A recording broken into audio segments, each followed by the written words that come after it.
For over 28 years, they've helped fund pediatric cancer research, raising more than $303 million and supporting over 40,000 children. Learn more and donate at HyundaiUSA.com/hope on wheels. Congratulations to the New York Knicks. They are the 2026 NBA champions. WHSQ and WCBS-FM HD2, New York. This is the Michael K. Show. I think that when you watch a team every single day, I think we get more of a harsh perspective because teams that are having quote-unquote good years, the injury-decimated Yankees play those teams, and they seem to handle them quite well. Maybe things are not as bad as we all think they are because we're watching them every single day. The Michael K. Show, weekdays at 1 on ESPN New York and streaming live on YouTube. Presented by the Parisman Firm. This is DiPietro and Rothenberg. Did you get your windshield fixed? No, this is a big process. I was scared that the whole thing was just going to shatter inwards. Right. And then I'd be cut with glass. I'd drive off the bridge. I'd be a news story. It's not funny. Why is this funny? So if that were to happen, God forbid, why wouldn't you just stop the vehicle? No, you keep going. Hang a left turn 90 degrees and off the bridge we Do you go. understand what shards of glass would do?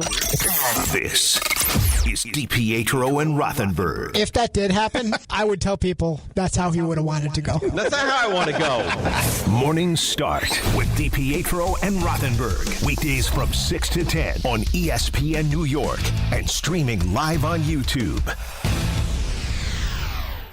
Clear some space in the rafters at MSG. A new banner is coming to the Garden. Tonight, we play like we wanted to go home champions. To finish the game. Not to start the game. To finish the game, it means the world to me to go in that court with those guys. Whatever environment we're in, home or away, doesn't matter for us. To have the fans that we have in New York City and be able to bring home a championship after all these years is absolutely amazing. ESPN New York is your home for the world champion New York Knicks. Hey! My dad is bringing home the best birthday cake ever! It was my 5th birthday, and my dad was bringing home the cake. Should have been here a half hour ago. The cake never made it, and neither did my dad. 911, what's your emergency? That was the day a drunk driver killed my dad. Daddy? Impaired drivers take lives. Think. Sponsored by the New York State Governor's Traffic Safety Committee. Aired in cooperation with the New York State Broadcasters Association. This is the Dan Graca Show. You feel good about Gerrit Cole, of course. You feel good about Max Fried, and then you throw Cam Schlittler into the mix. For the longest time this season, we thought the Yankees are going to have to add to their bullpen. Well, you know what? If you're looking at true priorities for the Yankees, it's got to be the bat. It's got to be offense. You got to go out there and give this pitching staff some help, which has been above and beyond as good as you can hope for. The Dan Graca Show. Weeknights at 7 on ESPN New York and the ESPN New York app. Hey, Yankees fans!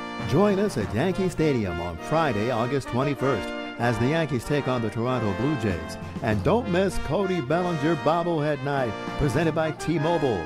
The first 18,000 guests through the gates will take home an exclusive Cody Bellinger bobblehead. Get here early, grab the giveaway, and cheer on the Bronx Bombers. Tickets are available now at Yankees.com/tickets. This is the Ty Butler Show. This might be unpopular. Here's my honest take on Dominguez. I know everyone's ready to give up on him. I'm still not there. Like, that kid is way too talented. In my eyes, he's been more consistently good than Volpe has. He's way too talented to give up on him quickly. I want to see more of him. The Ty Butler Show.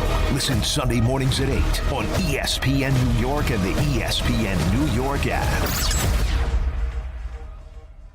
Todd. Sometimes fraud gives you movement. It sounded like it moved. Hahn. You heard a squish? And Rosenberg. Shake gently to assure complete activation. Hello. This isn't North Dakota. This is New York. This is Don, Hahn, and Rosenberg. The best threesome I've ever heard. On ESPN New York and streaming live on YouTube. 3:05 in the big city. Don, Hahn, and Rosenberg with you here on a Friday. Gorgeous, and I mean gorgeous Friday. With all the bad weather that we've had, it is absolutely awesome to be able to go out there. Nice 85-degree day, not a cloud in the sky, getting you ready for the weekend. Baseball deadline is on the horizon on Monday. Yankees playing the Cubs at Wrigley Field for the start of a 3-game series over the weekend. And what am I looking at? What am I looking at? Are the Yankees playing the Blue Jays or the Cubs? I don't want to sound like the old man on the lawn, but the Cubs have a classic uniform, right? The Cub head with the C and the pinstripes and the blue hat with the C. They've had it forever. Ernie Banks. You go back to Andre Dawson, Rick Sutcliffe. And the Cubs, who are a pretty good team, they're a wild card team. And they've got these the Blue Jay blue uniforms. You know, remember back in the day, the baby blue with the white pants, and they've got a helmet that really just looks like the Blue Jays helmet. What are we doing? God, you know, sometimes I end up hating baseball. Anthony, why does baseball continue to drive me up a wall? Like, they're intentionally trying to turn me off sometimes. Well, I mean, you've got a revenue stream where you can make new jerseys and the city connects, and I think that's what they call it in baseball. People like them, and people like to buy new jerseys, and they're aware of that, and they're going to do that as much as they possibly can. But just come up with something again. But you have a cool uniform, man. You have a uniform that really looks great. And then they bothered me when they went to the blue with the pinstripe pants, but I kind of live with that. They did that in the mid 80s or whatever. You want to change it around a little bit, but to look like another team, I should be able to turn on the television set and instantaneously be able to tell who's playing. I go through that in the NBA. It takes me 5 minutes to figure out who's playing in the game. And then when I figured out who's playing in the game, you might get a situation like I did in the first round of the playoffs in the NBA when the Hawks were playing the Knicks, and I thought the Knicks were the Hawks and the Hawks were the Knicks. The Knicks were wearing their black uniforms with that, it whatever design it was with the circle. And I'm like, oh, what are the Hawks wearing tonight? Because I saw a white and orange, or what looked to be orange. It was red, but the way the TV looked like it was the way the orange was, the red looked orange. And it's like, I thought the Knicks, I'm thinking the Knicks are scoring, and then I realized, no, that's the Hawks. And but I get that in the NBA. They've been doing that for years. But baseball, I shouldn't turn on the game and not know who the hell's playing. I know it's the Yankees. I'm used to those uniforms. Whatever. I'm going to complain. 1-800-919-3776. Peter's going to join us in just a little bit. He's out in Minnesota for SummerSlam. He had some things he had to take care of, and he's doing that. So we're hoping to get him probably in the second hour of the show. Alan, his last day of his vacation is today. So he will be back with us on Monday when I go on vacation. So we're not going to be whole till we get to the middle of August. But, hey, welcome to the summer. Speaking of summer, speaking of July 31st, when I was growing up, and I'm not talking about when I was a little kid when the trade deadline was June 15th, which was ridiculous. Tom Seaver got traded on June 15th. Can you imagine making a decision on whether you were in or out for the playoffs on June 15th? And that was back when only 4 teams made the playoffs. So now they've done the right thing, and they've extended it past July 31st. But July 31st was always the day, and that's today. But they've decided rather than have all these things happen like on a Friday, which is always like a dead time in sports, let's do it on Monday. Everybody comes back from the weekend, and then it's on. I think 6 o'clock Eastern is the trade deadline, and by then everything's going to be happening. And the Mets have made a couple of deals before the deadline. A couple of weeks ago, they traded Peterson to the Cubs because the Cubs were decimated with their rotation. And then Minter got traded to Minnesota. I'm not going to pretend to know any of these prospects or any prospect that they get moving forward. But Jeff Passan earlier this week was on the Michael Kay show. And he said the Mets are going to be the most active team at the deadline because the Mets are finally admitting that they made a huge mistake, not pivoting from the previous team, but obviously the players that were brought in all were mistakes, all had to be moved on from. Bichette, somebody's not going to be moved on from. He's got an opt-out, but he won't opt out. Not after the year that he has had. But all the other guys that they went out and got, they're probably going to get moved. We've just found out Peralta has been pulled from his start. So obviously he's on the trade block. We knew that he was on the trade block. Looks like he will eventually be dealt. So he's going to be gone. God knows what you're going to get for a guy that goes 4 2/3 innings every 5 days. And Robert Jr. is probably going to be gone because he's actually hitting well since coming off the IL, and he's a bat. I wonder if the Yankees would kick the tires on him, although the Mets and Yankees usually don't make deals. So we'll see what happens there moving forward. And then you've got, everybody else on the team. Clay Holmes, who is absolutely going to opt out of his contract at the end of the year. Why? Because if Skubal gets dealt to the Dodgers, which seems like it's inevitable, and the Dodgers re-sign him, which I don't know whether they will or won't. We'll get to that in a second. Because it's not really a great free agent class, Clay Holmes will then become the best free agent starter. So he's going to opt out because that means big money. So we'll see if the Mets can move him, and will there be a team that would want him as a rental? But he's a starting pitcher. If he can come back from the IL, pitch well, take a chance on him, but you're not going to get a ton for him because he's coming off the IL and because he's going to become a free agent. So all these guys are going to be moved, as Ahmed Rosario just hit a home run to break the scoreless tie in Chicago. So the Cubs are up on the Mets. Cubs are up on the Yankees, 1-0. I'm still not used to all this interleague play stuff. So he most likely is going to get dealt. So there is going to be a fire, which can make a Met fan excited. In what has been a completely lost season, now you can actually sit back and watch moves be made, pivot away from this disgusting season, and start rebuilding your farm system and making some moves so you can move on. And I know the first reaction is going to be, Don, why do we want David Stearns, who should be fired, making all of these moves? Well, 2 reasons why. Number one, he dug this hole. He should be the one to try to get out of it. And if you look at his track record, he actually does pretty well in these situations. When he has had to trade players for prospects, he's done well because he's had to do that in the small market in Milwaukee, right? Whenever somebody became great, he'd have to deal them away because he couldn't afford to pay them and then build up the prospects, and now has made Milwaukee a World Series contender this year, even though he's not part of it. That this might be in his wheelhouse, as bad as this season was, and as bad as a general manager as he may be in real time, as far as making decisions to build a team, that the one thing that he seems to do is building up a farm system, which the Mets desperately need to do, and kind of go forward from there. So this could be an exciting time for the Mets. Could be. But here's the problem. And I heard Carlin talking about this with Dan Grassa earlier this morning into the afternoon. We hear a lot of stories about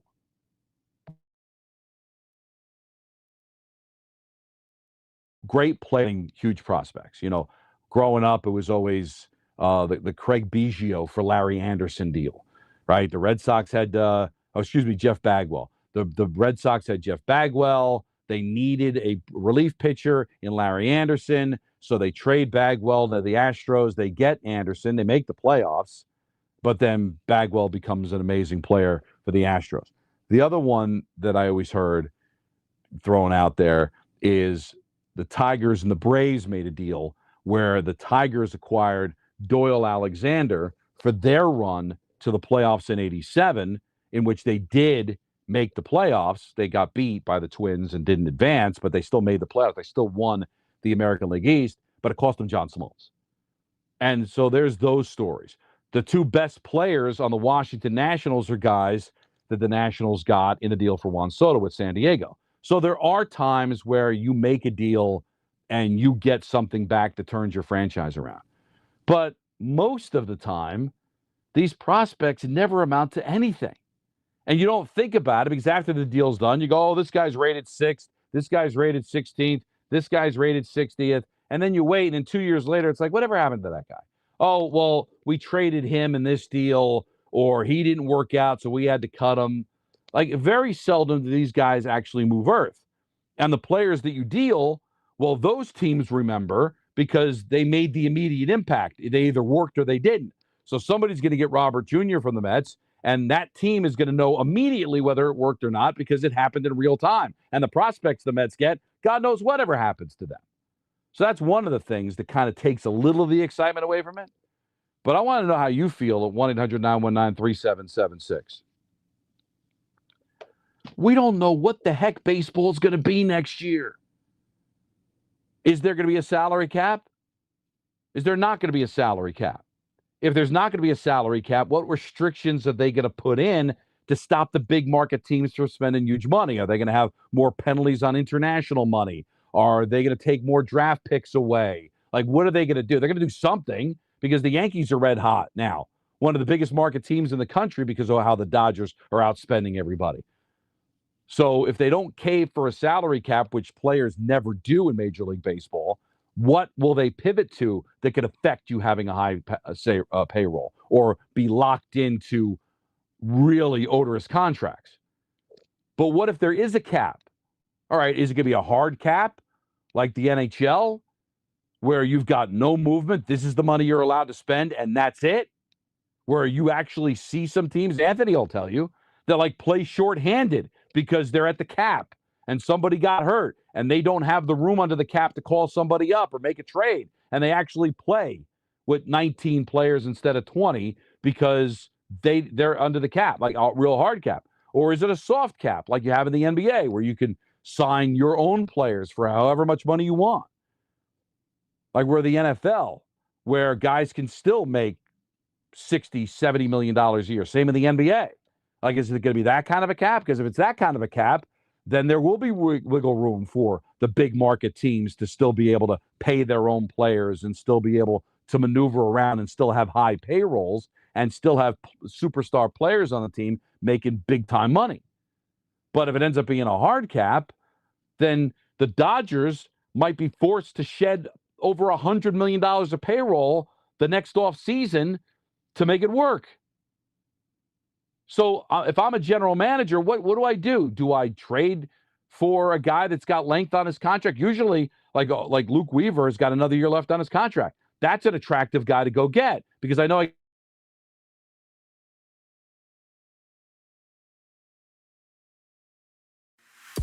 Calling hard seltzer lovers. Searching for the tastiest seltzer?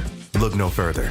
Neutral Vodka Seltzer is absolutely delicious. Made with real vodka and real juice, Neutral keeps it tasty with every sip. With flavors like peach, orange, strawberry, and pineapple, there's something for everyone. Neutral. Keep it tasty. Enjoy responsibly. Copyright 2026 Anheuser-Busch. Neutral flavored vodka and carbonation. 4.5% alcohol by volume. St. Louis, Missouri.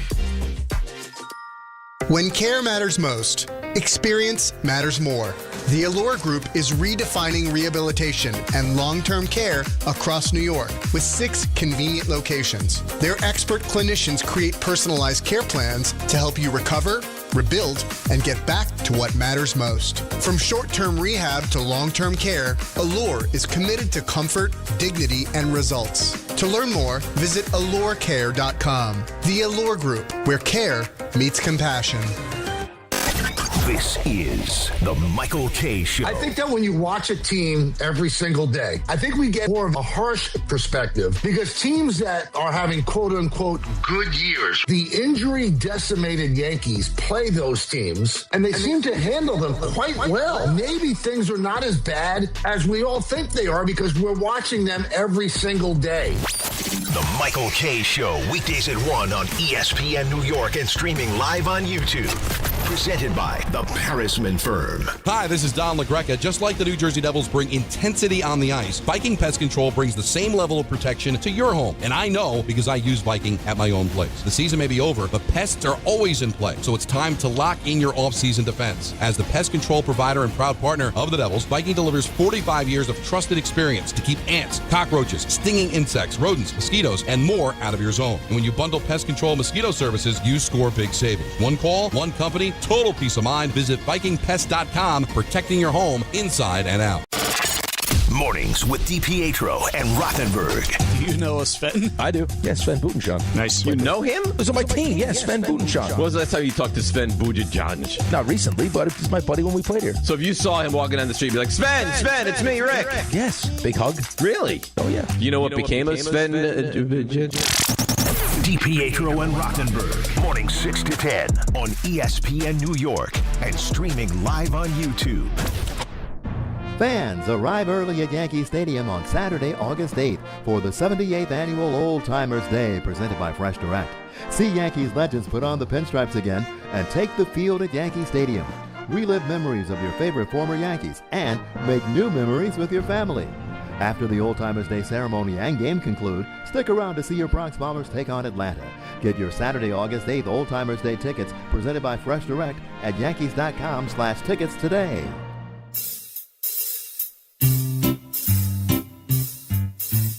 1-877 Cards for Kids.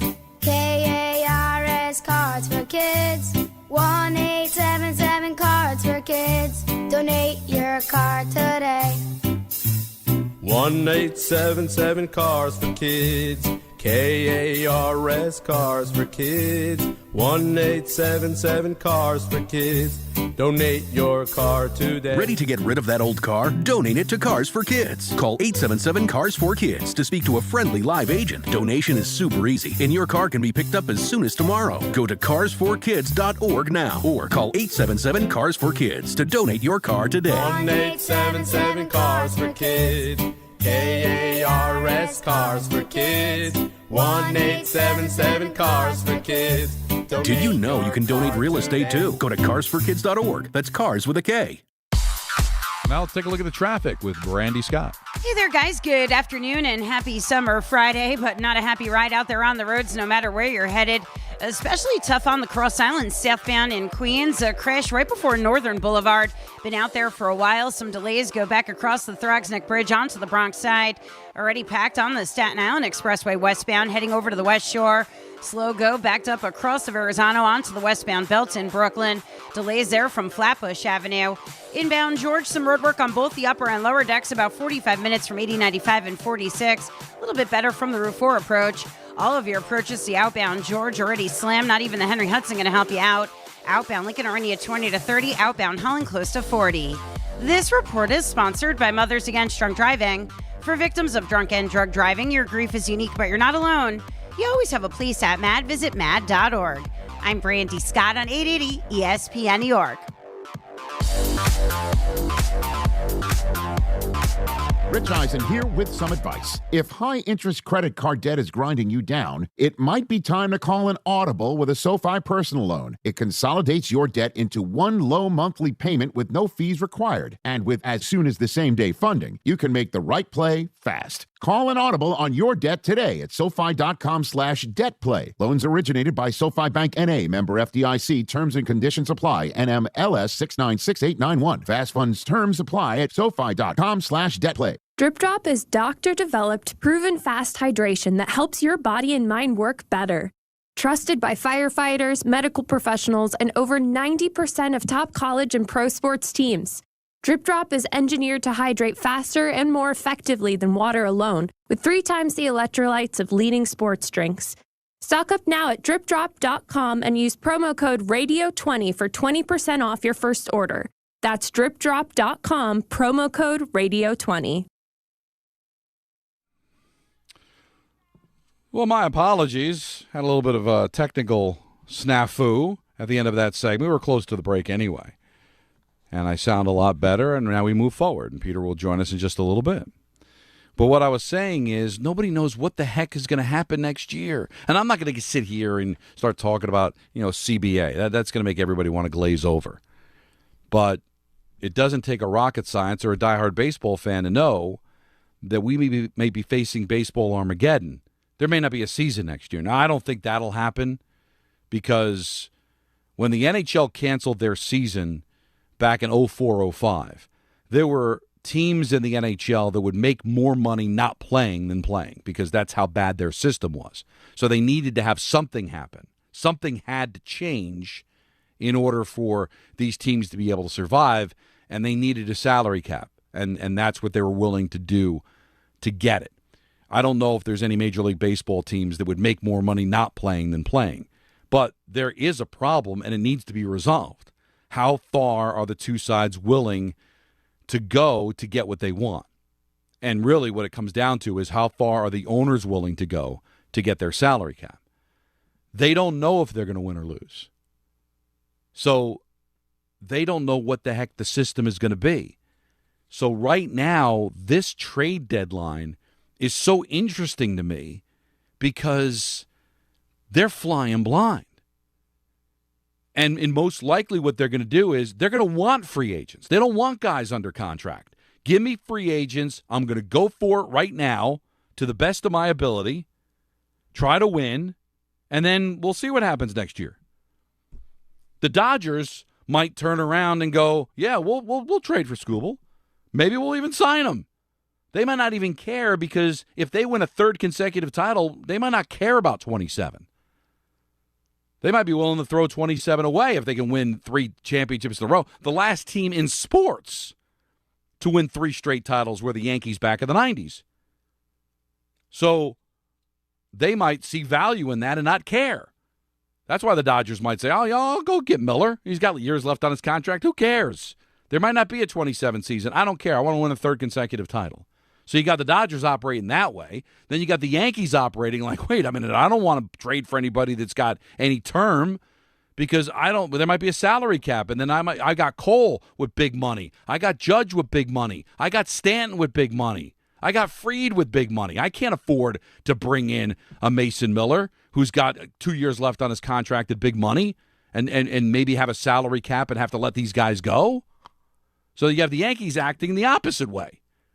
And then you got the Mets who want to compete next year, who've said they want to compete next year, but they can't. They have no ability to bring anybody in because none of the guys that they can trade are going to bring in quality players that can be on their roster this year or next year. So they can only go for prospects. So they'll load up on the prospects, and then they can just lay in the weeds and wait for whatever's going to happen. So you've got the Mets just playing the wait-and-see game. You got the Yankees who are probably like, I can't afford to do anything too big. And then you got the Dodgers going, yeah, what the hell? We'll spend like drunken sand. It doesn't matter. There is no tomorrow. That old saying, drink up, for tomorrow we die. Like that's the way the Dodgers can go about their lives right now. It is the Wild West where everybody has got different stake in the game. And the other thing, when you take a look at Major League Baseball right now, who is really officially out of it? You know, they're talking about the Padres trading Miller. The Padres are still in a race for a wild card. They still very well make the playoffs. If you take a look at the wild card race in the National League, they are right there. In the National League West, they're out of it. But right now, they're 2 back of Philadelphia for the final wild card. So are they going to trade their closer when there's an excellent chance they could still make the playoffs? And who knows? If San Diego made the playoffs, say, ahead of Philadelphia, they would take on Arizona in the wild card. They couldn't beat Arizona. Now all of a sudden you're in the divisional round. Who knows? Like, are they going to throw that away to get rid of a contract and waste a chance of going? Pittsburgh hasn't done anything in a decade. They're 2.5 games out of a playoff spot. Miami just coming off a 12-game losing streak before they swept Philadelphia. They're a 500 team. They're sellers, right? They're 2.5 back. They're 3 back of the loss column. St. Louis is only 3 back. You look at the American League, Cleveland, 2 games above 500. They're the final wild card. Minnesota, they just traded for Minter because they think they're alive. They're a game out. Houston, game out. Would you be shocked if Houston made a run? Baltimore, 2.5 back. Seattle, 3 back. Detroit, they're kind of in a tough spot. They're 4 back in the loss column. But if they have a big weekend, and who are they playing this weekend, Detroit? They're taking on the A's. So if they sweep the A's and gain a couple of games, you think on Monday they're going to be trading anybody? They'll probably trade Skubal because what are you going to do? But they might trade Skubal and, hey, give me somebody on my roster to help me try to win. I can't re-sign the guy, so I'll trade him away. But give me somebody from my roster so maybe I can make a run. Especially in the American League. Like, I don't think anybody's beating the Dodgers. It doesn't feel like. Maybe Milwaukee. I don't think any of these teams that I'm talking about, the Padres, the Pirates, teams like that are going to be beating the Dodgers and stop them from going to the World Series. But in the American League, the Yankees all banged up. Nobody believes in the Rays. Like, so if I'm the Twins, I'm thinking, why not me? Why can't I make a run? Seattle will be like, why can't I make a run? I went to the League Championship Series last year. So none of these teams are going to be selling off. So you only got a handful of teams, the Mets, the Rockies, the Giants, that they know they're out of it and have to trade. But what do they have? They don't have much. Otherwise, they wouldn't be in last place. It's really fascinating. It is pretty crazy out there. 1-800-919-3776. There'll be football to talk about a little bit later on. You know, we still have the residual stuff from Mayfield. That's really gaining a tremendous amount of traction. Jordan Ronan, who filled in for Rick DiPietro this morning, some interesting things to say about Malik Nabers, how the momentum is starting to build towards, hey, there's a very good possibility that he might be ready for Week 1, which would be a godsend for the Giants. We've got Fraud Alert Friday at 4:30. We've got ENN at 6, and then we're out of Dodge at 6:30. We'll hand it off to the Mets and the Marlins. Mets did win a game yesterday, so they've got that going for them. And it was Robert Jr. who had a big hit. So if you're a Met fan, you just get excited about him getting hits, not because you're winning games, but maybe you might get a little bit more for him at the deadline. 1-800-919-3776. So what are your expectations for Monday? When we hit the air on Monday, we're going to be only 3 hours away from the deadline. What's going to happen over the weekend? What's going to happen before we hit the air at 3 o'clock on Monday? Interesting stuff. Let's start it off with Bobby in Belmore. You get things going here on Don, Hahn, and Rosenberg. What's up, Bobby? Yeah, hi, Don. I don't know what's going to happen on Monday, but I just hope that Nabers doesn't get hurt again Week 1. Like this time. Oh, my God. That'd be awful. Yeah. I want to get to Judge injury, so please don't cut me off. I'll be quick with this one. No, Two go ahead. games ago, Grisham was playing out in the Moondocks. Now, the bench coach doesn't do anything to begin with. I'm not going to blame this totally on Boone, but he's partially blamed. Why didn't they bring this guy into the field? I mean, I know he should have been there or, playing shallow, but what the hell? Where was the bench coach? Isn't that his job to bring these guys in when they're not playing properly?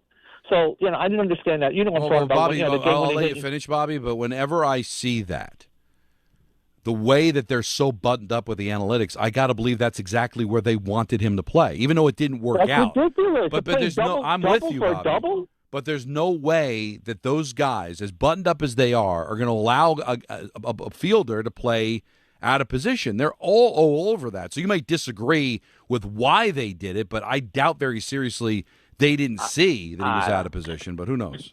If the guy was on first base, yes, but the guy's on second base. So I don't know how the analytics, work. That's a double defense there. Playing, that's a double. But let me get to Judge. Now, I don't hear many people talking about this, but you might have. But in 2019, he broke the same rib and partially punctured his lung. Now, this could be a long-term issue with him. I mean, he broke the same rib, and he's been out even longer than back then. He was only out 54 games in 2019. He's been out longer. So, he might not be the same. Yeah, he might not be the same player. You don't know.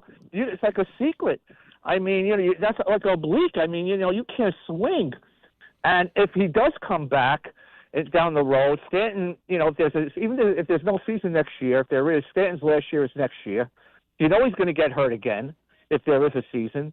So would you put Judge at first base or I don't think he wants a DH because he wants to play the field. And, would you put him at first base, put Rice back at catcher next year or the year after? Because he's not going to last. He can't put him in the outfield again. One more injury to those ribs, I mean, he might be done. Well, Bobby, I've been saying it for a long time. Michael has argued with me about this, and thank you for the phone call. As great as a right fielder as he is, with one of the best arms that I've ever seen, it makes zero sense to have him stay out there. As good a defender as he is, he gets hurt. And I know it was a fluke, the wall at Dodger Stadium, or banging into the wall the other day before he got hurt, or diving for plays. He's too gargantuan of an offensive player to take the risk of him being out there and getting hurt. It just is. And listen, I'm a big defense guy. I think that good teams play good defense, and I think it's important. But as good as his arm is, as great as his glove is, and now he's going to be 34, after the lockout, maybe 35, he's got a DH. And then once Stanton is gone, that's his position. I think that's one of the reasons why they didn't go to the mat for Soto, because Soto is a terrible defender. And they knew that if they had given him a 15-year contract, for a decade of that contract, he was going to be a DH. And I don't think they wanted to freeze up the DH position with Soto and Judge, because they know Judge isn't long for the outfield. But the feeling was, Judge can still give me a couple, 3 years in the outfield before I got to worry about that. But coming off this injury, Bobby, you're right. We'll see what happens when he comes back, if he comes back. And the word is he will come back, but will he be Judge when he comes back? But whenever they play baseball again, whether it's in 27, late 27, 28, he can't play the outfield anymore. And once Stanton is gone, I think he's got to be your DH. Our first base, all right, maybe you try first base. Less likely getting hurt there. Doesn't have to worry about diving for balls. Maybe he can run into the tarp for a foul ball, but it's not the same pitfalls that you see in the outfield. But I can't imagine that he is going to be long for the outfield. As good as he is, you can't do it. Neil's in Arizona. You're on Don, Hahn, and Rosenberg. What's up, Neil? Hey, afternoon, guys. Wow, I didn't think I'd be on so quick. Hey, love the show. I actually was listening to Jake before the show. Couple things on the Yankees. On Wednesday night's game, when Ali Sanchez makes that kickoff throw to third base and throws it into left field, is that Ali Sanchez's call, or is Boone calling that from the dugout? Because that was the stupidest, with 2 outs, that was the stupidest thing I've ever seen. Well, based on the way Boone defended him, Neil, it makes you think that at the very least the Yankees were on board with the attempt. Now, he never said that he called it from the bench, so I guess he didn't, but he defended it. How do you defend that? I mean, you're 2 outs. They actually played well defensively in that game, Neil. It's a dumb throw. You know when your announcers are criticizing the decision to throw to third base. I mean, Dave Sims was all over him on that call. I think it was a kid trying to make a play. I don't think it came from the dugout, but I really had a hard time with Boone defending what he did. I understand you don't want to kill your player, but you got to let the world know that was a bad decision. He'd have been safe anyway, even if McMahon caught the ball. He'd have been safe anyway. It wasn't even a close play at third base. So I just didn't understand that. And then don't they teach, fundamentals? I think they do. But like yesterday, in the game when Dominguez, they finally get a hit. Dominguez gets a double, tries to stretch it into 3. He's totally safe and overslides the bag. How do you overslide the bag? I just don't, and gets called out. It just boggles my mind. Like you do this every single day and you overslide the bag. But let me ask you something, Neil. And I know, and I'm not going to call you one of those, spoiled Yankee fans or the snob Yankee fan that I've been calling people who follow the Bombers this week. But, how much is that the organization's fault? And how much is that you got to just blame the player, right? I mean, come on. My son knows not to do that, and he's 8 years old. You played your whole career. This kid has been up in AA, AAA. He's been on the major league level. You got to know not to do that. I mean, by the time you get to the major league, shouldn't some things just be assumed that you know how to slide into third base in a big spot?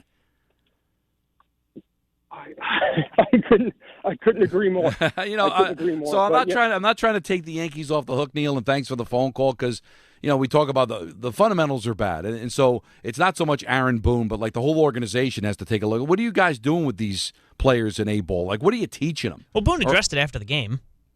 Well, the Sanchez he defended. No, but the slide he addressed after the game. No, he did address it after the game. But what I'm saying is it Boone's fault? No, he even admitted he said it himself that he's got to know better in that situation and put himself in a better position where he doesn't overslide the bag. Right, but what Neil is trying to say is he wants him to Casey Stengel him, take him by his neck, and throw him down the stairs and say, "Don't do it again." They don't listen. I'd have to ask Michael because he's at spring training. Do they have sliding drills in spring training? Maybe they do. I doubt it very seriously. You should know by the time you've made it to Major League Baseball with all the games that you played in high school, in the minor leagues, that by the time you get to the major leagues and put on a major league uniform, that you know not to overslide the base. He was overly aggressive, and he overslid the base. I can't blame the Yankees for that. I mean, at some point, man, you've got to figure that my players know what the hell they're doing. Now, the question then becomes, what do you do about it when he makes a mistake like that? Like, do you bench him? Do you call him out? Boone did. You can't do that. Like, if you want to talk about disciplining him for making that kind of a mental error, that's a different story. But I just think he's a kid. He's over-aggressive. He's a kid that hasn't lived up to expectations. He's been hurt. He's trying to leave an impression, and he screwed up. That is not, to me, Anthony, you may disagree, that's not, to me, a case of the Yankees not teaching guys fundamentals. That's just a kid being over-aggressive. And Boone now has to decide how he wants to deal with that. Yeah, he said he didn't slide right. He also said it's tough because it's just like it was a double trying to get to a triple, so you're not seeing where the ball is. So maybe you think you don't need to slide, and he probably made the decision to slide too late, which is how this happened. But he said you have to be a little more careful in that. Right, but fans want guys to be benched. Fans want guys to be criticized openly for stuff like that, so that they get scared to make a mistake. Otherwise, their manager's going to rip them publicly. No, that's not the way Boone operates. That's not the way most major league or head coaches, period, in the pros handle things anymore. But I'm not going to have an over-aggressive play. Like both of them. The Sanchez play, that's being over-aggressive. That's a kid trying to make a play. It was dumb, shouldn't have done it, but that's not knowing the fundamentals. That's just a kid that got caught up in a moment. It's a great game, and he's trying to make an impression. He knows the catcher's position is open. He knows that making a play like that, and if he had picked him off the third base, that could be a big feather in his cap moving forward to getting playing time. It was a bad move. It was not smart. But some managers, some organizations too, encourage being aggressive. Sometimes you screw up, but sometimes that aggressiveness actually gets you an extra out or gets you an extra base. And again, Don, you'll call me a snob or anybody that says it, but as Boone kind of articulated, you just got to be able to play catch. Well, it wasn't a good throw. Even McMahon said he takes blame for it. The ball was 2 feet in front of Ryan McMahon. And it didn't look like he was ready for a ball to even be thrown to him because he was playing off the bag anyway. Because Murakami is not a danger to steal home. Right. So, but he saw a chance. He thought he saw a play. And he's probably, if you want to get into the fundamentals, he's probably taught, hey, if you see a chance, take it. And he screwed up. It was an awful throw. As the caller said, he would have been safe anyway, even if it was a perfect throw, which is a bad decision. It's a bad decision. But it was also in a game, guys, when you're talking about fundamentals, where the Yankees were really flashing the leather in that game. The defense saved them. They could have lost that game multiple times. That pick by Goldschmidt at first base was, maybe it was lucky, but that was an amazing play. They did a great job of keeping the ball in the infield when they could have lost games. So that was a weird game where it was what looked to be a fundamental misplay that cost them the game, but the defense, I thought, was pretty stellar in that game. 1-800-919-3776. We will take more of your calls. At 4 o'clock, we'll talk a little football. We've got Fraud Alert Friday coming up at 4:30 as well. ENN at 6. Peter will be joining us shortly from Minnesota. It's Don, Hahn, and Rosenberg just getting started here on a Friday on ESPN New York. This is DiPietro and Rothenberg. Did you get your windshield fixed? No, this is a big process. I was scared that the whole thing was just going to shatter inwards. Right. And then I'd be cut with glass. I'd drive off the bridge. I'd be a news story. It's not funny. Why is this funny? So if that were to happen, God forbid, why wouldn't you just stop the vehicle? No, you keep going. Hang a left turn 90 degrees and off the bridge we go. Do you understand what shards of glass would do? This is DiPietro and Rothenberg. If that did happen, I would tell people that's how he would have wanted to go. That's not how I want to go. Morning Start with DiPietro and Rothenberg. Weekdays from 6 to 10 on ESPN New York and streaming live on YouTube. Hey, New York and New Jersey. Commitment issues? No problem. Now you can get unlimited talk, text, and data for $25 a month forever, as in for life. Switch now at boostmobile.com. After 30 gigabytes, you may experience slower speeds. Pay $25 a month as long as you stay on the Boost Mobile Unlimited plan. At City Harvest, we believe no New Yorker has to go hungry.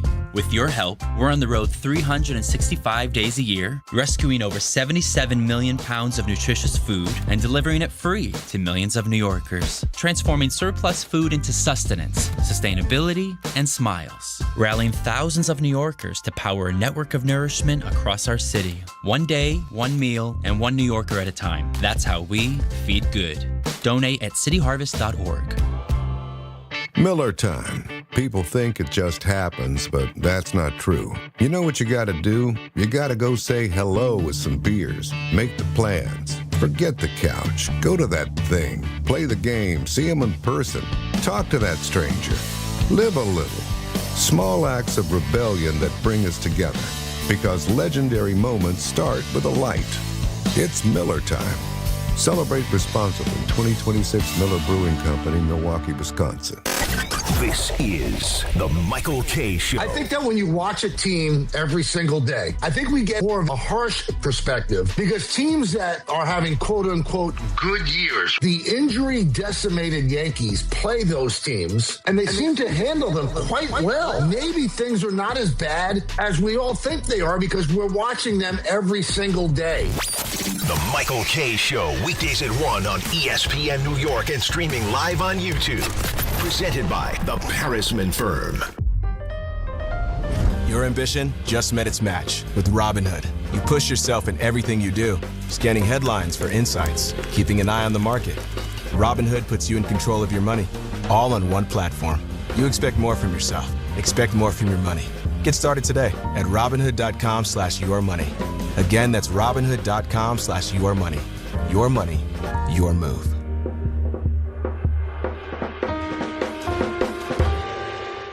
I'm David Ortiz. When I lost my mom, she was only 46, and I lost my dad to cancer. It was the worst pain I ever felt. It made me think, what will happen with the people I love when my time is up? That's why I have life insurance. Ethos makes it easy. It's all online, take about 10 minutes, and you can get up to $3 million in coverage.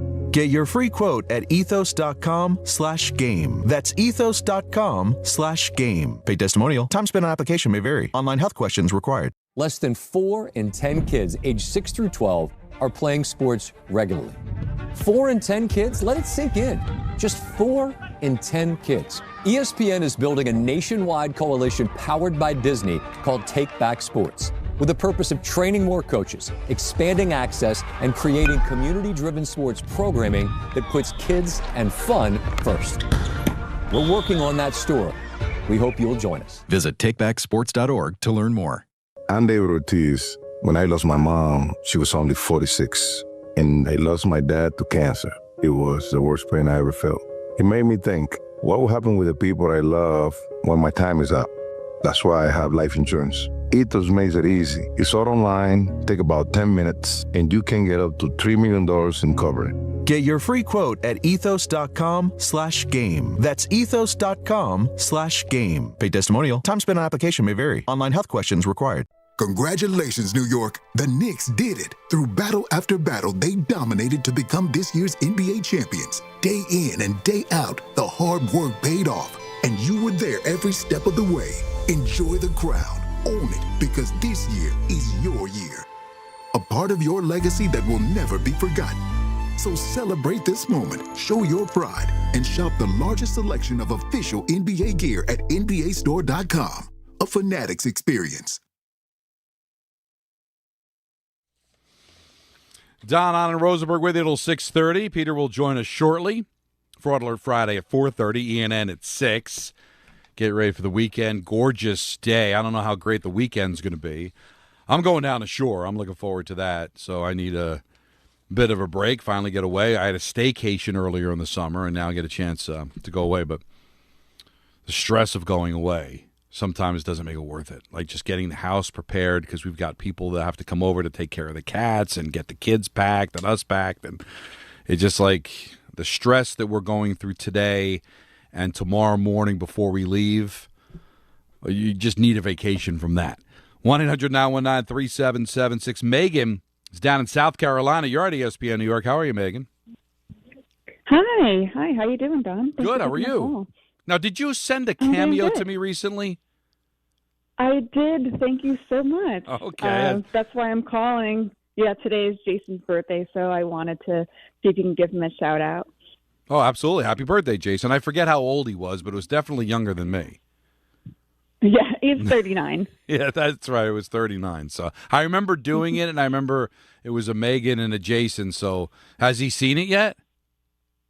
Yes, he saw it and he was very surprised. I mean, happily surprised, but it really made his day. So thanks so much. Well, you're a very nice wife, I could tell you that. And you guys have a very interesting household because you don't root for the same teams. Yes, we don't, and that's one thing I knew I was not going to budge. Just because he was a Yankee fan, I wasn't going to switch to the Mets. That's for sure. I'm not a fraud. Okay, yes, and on Fraud Alert Friday, you did the right thing, and I think I mentioned that in the cameo. So, so a birthday on a Friday. You got some big plans tonight, then? Yeah, we're going to go out to dinner. I mean, we both took the day off today, so we just did little things. But tonight we'll go out for dinner. All right. Well, Megan, thank you. And hopefully Jason has a great birthday. And again, wish him a happy 39th birthday. The game that I play, Anthony, on Cameo is when somebody is celebrating a birthday and it's like they're a certain age. What year was it when Don LaGreca was that age? Okay. So he's 39 years old. So what year was it when I was 39 years old? And that was 2007. Wow. And Nancy threw me a 39th surprise birthday party because she didn't want to do it on my 40th because she thought I'd see it coming and I wouldn't see the 39th, and I was surprised. That is the smart. See, Nancy knows what she's doing. Now, and I forget who it was. God, I got to look back and check. I had a Ranger game that afternoon. It was a Saturday. The Rangers were playing, I want to say the Flyers, on a Saturday afternoon. I was doing the pre and post. And I went into the Garden, and I came back. When I came back from the Garden, surprise. And that was the game. Somebody on the Flyers knocked Brendan Shanahan out cold. I don't know if you remember that. I do remember that, yeah. But who was it on the Flyers? I forget. I think it was the Flyers. I'd have to go back and check. But knocked him out like it was bad. Like they had to take him out on a stretcher. Like I'd never seen in like recent hockey like that. Like it's something you'd see in the 70s and 80s all the time. But Shanahan was a tough cookie. Yeah, he was. But he just got hit square. So if anybody on social media can remind me who that was that knocked him out. 1-800-919-37. You said Panthers, right? No, I thought it was the Flyers. Well, so you said what year was this? 07. 07. So this would have been, I don't know if it was exactly on my birthday, but it was February 07. February 07. Okay, I gotta get back. I'll get back to you on that. I thought it was the Flyers, but Tom Rennie years. Woof. I might misremember. I'm not sure. Let's go to Joe in Vermont. You're on ESPN New York. Wow, South Carolina, Arizona, Vermont. We're all over the map today. What's up, man? Yeah, how you doing, buddy? I hope you enjoy your vacation next week. Now, real quick, are you the luxuriate and roast on the beach all day type, or are you more find the activities, mini golf, that sort of thing? I do enjoy the beach, but I don't like laying out in the sun. I like being in the water and then hiding under the umbrella and reading a book. But where I'm going to Ocean City, New Jersey, so they got the boardwalk. So I love walking the boardwalk with the kids and doing all that stuff. That's where I have my most fun. Nice, love it. I actually am an Ocean City guy as well. So I didn't make it this year, but last year I made it down with the family. So I had a couple points for you about Boone. For one, and this is a quick one that you can just answer after I hop off. I'm curious if you think he probably should be moved on from if they don't, at the very least, go to the World Series this year. I mean, I want to say I am a huge fan of Boone. I've enjoyed him this entire time. I don't dislike him as a manager. I guess I just think after 9 for a new voice. And so I'd be curious your thought on that. Well, and then kind of a long. Yeah, go ahead. Go ahead, Joe. No, go ahead. I was gonna say along the same lines that I kind of have almost reached a point now where his credibility when he's talking to the media and therefore talking to the fans is almost cooked for me. I was pretty frustrated just today. So obviously I'm sure you saw Jazz pulled up yesterday, got pulled out of the game during extra innings. We're hearing the report is that he has cramps. I'm talking to a friend and saying, I wouldn't be surprised if the cramps was just a line and there could be something more going on. We see him out of the lineup today. It wouldn't surprise me if I find out in 48 hours that he pulled a hammy and is going to be out for 3 weeks.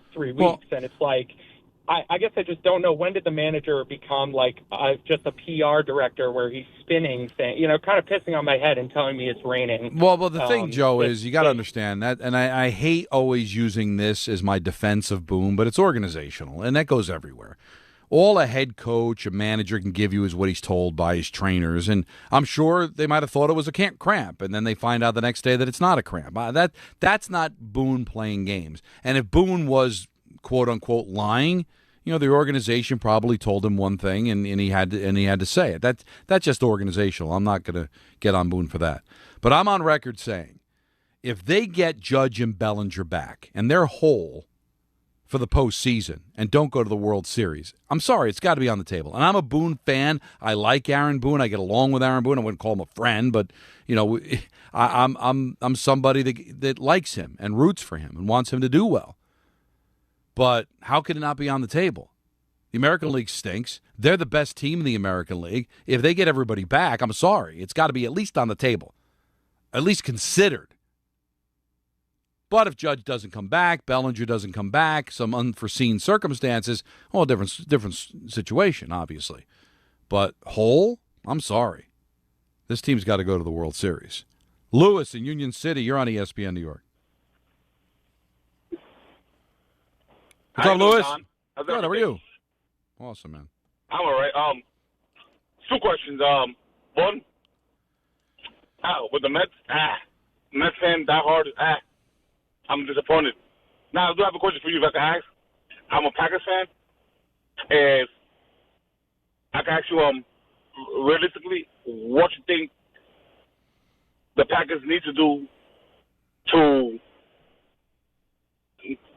go all the way, do something. They obviously need to get is their quarterback the guy. Everybody seems to think that they've got the guy. His opportunity is there.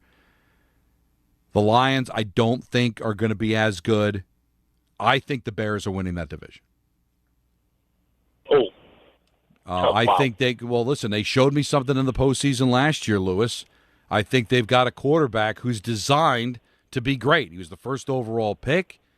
I thought he played great in the postseason. And thank you for the phone call, Lewis, because we're up against it. But I picked the Bears to win that division. As far as what the Mets do at the deadline, they're going to get rid of everybody. But I wouldn't expect to get a haul back, and hopefully they get a couple of gems in the minor leagues that could become something. But it'll be exciting to see all these guys moved, but I don't think you're going to see anybody in the return that's going to be much of a needle mover for you. Peter Rosenberg is coming up next. Talk a little football. Fraud Alert Friday at 4:30. He'll have ENN at 6. Coming up next, live from Minnesota, it's Peter Rosenberg on Don Hahn and Rosenberg on ESPN New York. There are a million reasons to love New York. Making your budget stretch isn't one of them. According to an independent study, Amazon prices average 14% lower than other retailers. Get food, fashion, furniture, and more shipped straight to your building. Plus, another study found Amazon Prescription Pass customers pay nearly 1/3 less out of pocket. Learn more at aboutamazon.com. When care matters most, experience matters more. The Allure Group is redefining rehabilitation and long-term care across New York with 6 convenient locations. Their expert clinicians create personalized care plans to help you recover, rebuild, and get back to what matters most. From short-term rehab to long-term care, Allure is committed to comfort, dignity, and results. To learn more, visit allurecare.com. The Allure Group, where care meets compassion. Orgavada Zona? Is that a word? In the 2026 Kia Sportage Turbo Hybrid, it might as well be, because it can be one road trip. It's all about turbocharged power and hybrid efficiency working together, so you get the thrill of quick acceleration and the satisfaction of fuel efficiency. Book a test drive and keep the adventure going. Kia, movement that inspires. Call 800-3334-KIA for details. Always drive safely. Monkey Sports, built by players for players, is your one-stop shop for hockey, baseball, lacrosse, and more. Find top-name equipment and expert in-store services like sharpening, break-ins, and relacing. Shop in-store at Monkey Sports in Farmingdale or Woodbridge or online for all the top brands. Whatever your sports, Monkey Sports gets you game ready fast. Monkey Sports, where athletes shop. Less than 4 in 10 kids aged 6 through 12 are playing sports regularly.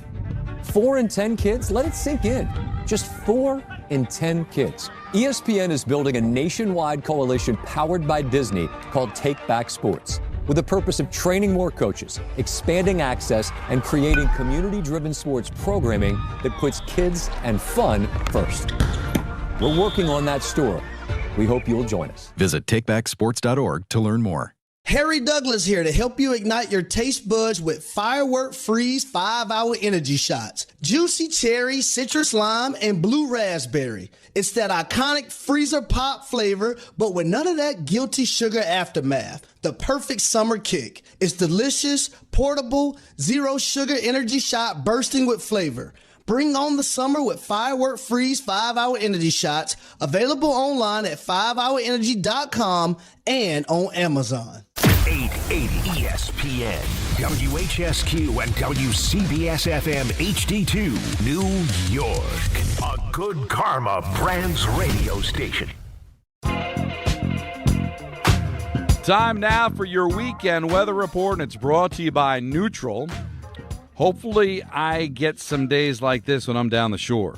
Tomorrow, some clouds with a high of 83, and Sunday, partly cloudy with a high of 82.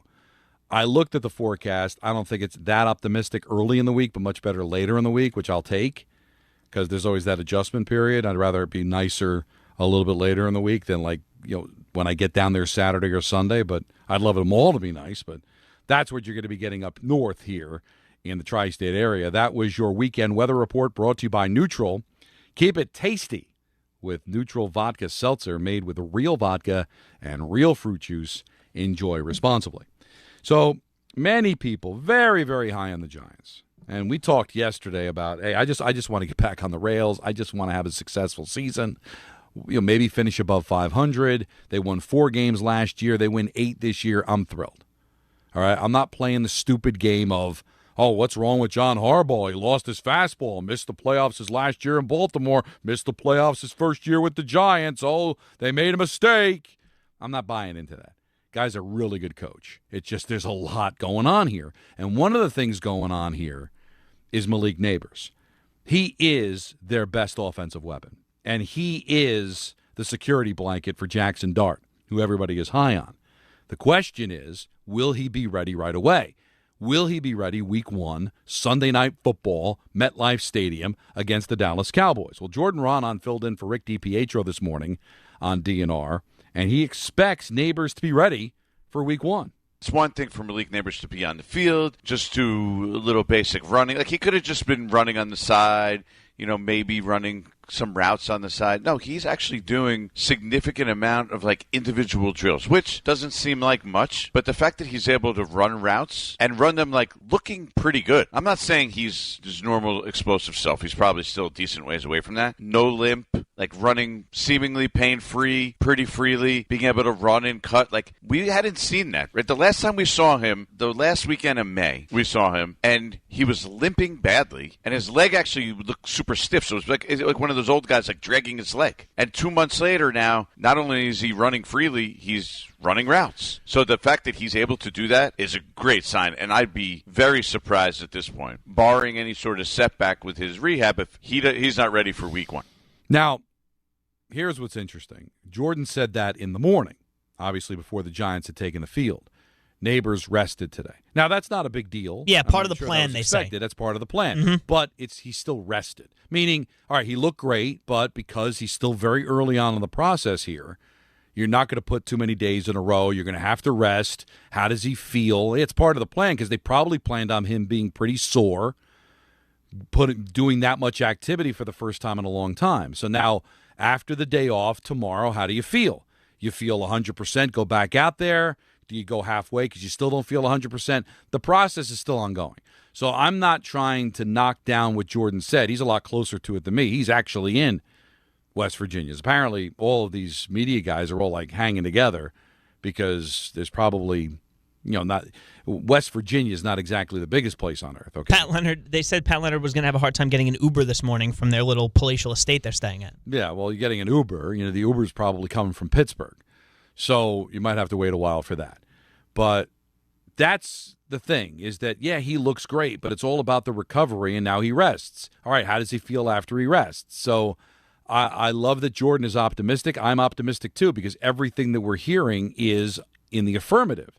But we're still very, very early in the process here, and we're going to have to wait and see how it goes. I don't think it's necessary for him to be ready week 1. I'd love it, but I don't want to rush him back, and he's at 75%, and it affects his ability to perform the rest of the year.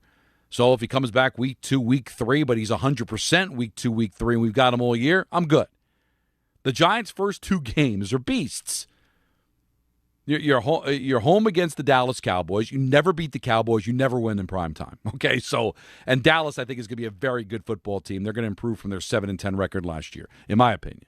That's a tough one. I'd love to get it, but I wouldn't be shocked if they didn't, especially with Nabers out. Then you're going to be in L.A. Now, the Rams are going to be coming off the Australia trip, but they are going to get 10 days off. So they'll be a little well-rested, but they're coming back from Australia. So maybe you catch the Rams at a good time. But, heck, the Rams are favored to go to the Super Bowl. So you've got 2 beasts to start. So I would not be surprised if they start 0-2. And then the schedule softens up to where you should be 2-2 for Week 5 at the Commanders. That's what I'm hoping for. So I want this team to be moving forward, playing meaningful games. Heck, never mind after Thanksgiving. I'd like to play some meaningful games after Halloween. It seems like the Jets and Giants seasons have been over before the kids are putting masks on and collecting candy. So I'd love to get them back for week 1, but to me it's not the end-all, be-all of their season. Jordan talked about Nabers and Dart needing reps together. Malik Nabers has no time on task with Jackson Dart. They haven't spent any time together working together. Last summer, the Giants prepared to play Russell Wilson as their starter. They took every snap together. They did everything together because Malik Nabers and Russell Wilson are trying to get on the same page. And Jackson Dart's his rookie, so they've spent none. He spent 1 week, the lead up to the game against the Chargers, and then 23 snaps working with Malik Nabers. So the 2 of them working together, getting on the same page, getting their timing right, is going to be important. And you see after practice the first day, Jackson Dart's throwing after practice on the side. Who's he throwing to? Malik Nabers. Yeah, that's going to be very, very important. Now, I think Nabers is special, and I think Dart can be special. So I don't think it's going to take a lot of time for them to kind of get going, but that's another thing that you need to talk about. Getting ready for week 1 is what happens between now and week 1. And that's, to me, what you're going to be paying attention to. Camp sometimes could be a little boring, preseason games, you're twiddling your thumbs. Will he play in any preseason games? Does he need to play in any preseason games? Can he play in any preseason games? These are all the things that we have to wait and see on, and it's still very early in the process. So, again, look good in camp. Rest day today, which was part of the plan, so not like he's got any injury or anything happen, but let's see how it works moving forward. Joining us live from Minnesota for SummerSlam is Peter Rosenberg. How are you, sir? Hi. How are you? Good, and yourself? Oh, I'm great. Thank you for your patience. I just did a 2-hour live show. We launched WWE Radio this week, and so it was a very big deal over here. So I just finished a live show in front of a crowd. In fact, there's still a crowd watching me, not realizing, why am I not hearing this person talk anymore? Because we're no longer doing the wrestling program. We're doing the Hahn and Rosenberg vehicle. But very happy to be here, Don. Don't worry. Things went swimmingly while you were gone. Wait, what happened? What did something happen? Yeah, my Comrex froze, and so we had to break a little early. It was not a big deal. Okay, I don't even think it was worth mentioning. Because come on, that's the Anthony brand, though. That's the Branthony. Now, I will say this: I just heard you chatting about Malik Nabers. I guess I don't want to be dubious because obviously everyone is hoping that Malik Nabers is ready as early as humanly possible. I guess I'm just confused, Don. Like, it's so rare that you see someone's timeline start as like, hey, we hope to get them like by week 6. And then within like a week of training camp, the expectation is now week 1. Am I crazy, or is that like an unusual change in a direction that I'm not usually accustomed to? See, the thing is, when you get these reports, is it people that examine him, or this is usually the timeline for players who suffered this injury? If it's the latter, then I'm not surprised, because everybody's different, you know? A guy might come back week 6, other guys come back week 10, other guys come back week 1, you know? All I'm living in is in the now that he's out there. If he's not out there, Peter, and they're talking, he might be back week 1, I'd say, all right, they're full of it. But he's been out there. He had a scheduled rest day today, so no big deal. We'll see how he recovers from not actually playing, or how he's felt after going out there and exercising for back-to-back days for the first time in a while. But he's out there, and it's the beginning of camp. And we got a long way to go before we get to opening day. So I'm with you. It did seem kind of odd, but the timeline, or at least what you're seeing, kind of makes sense, no?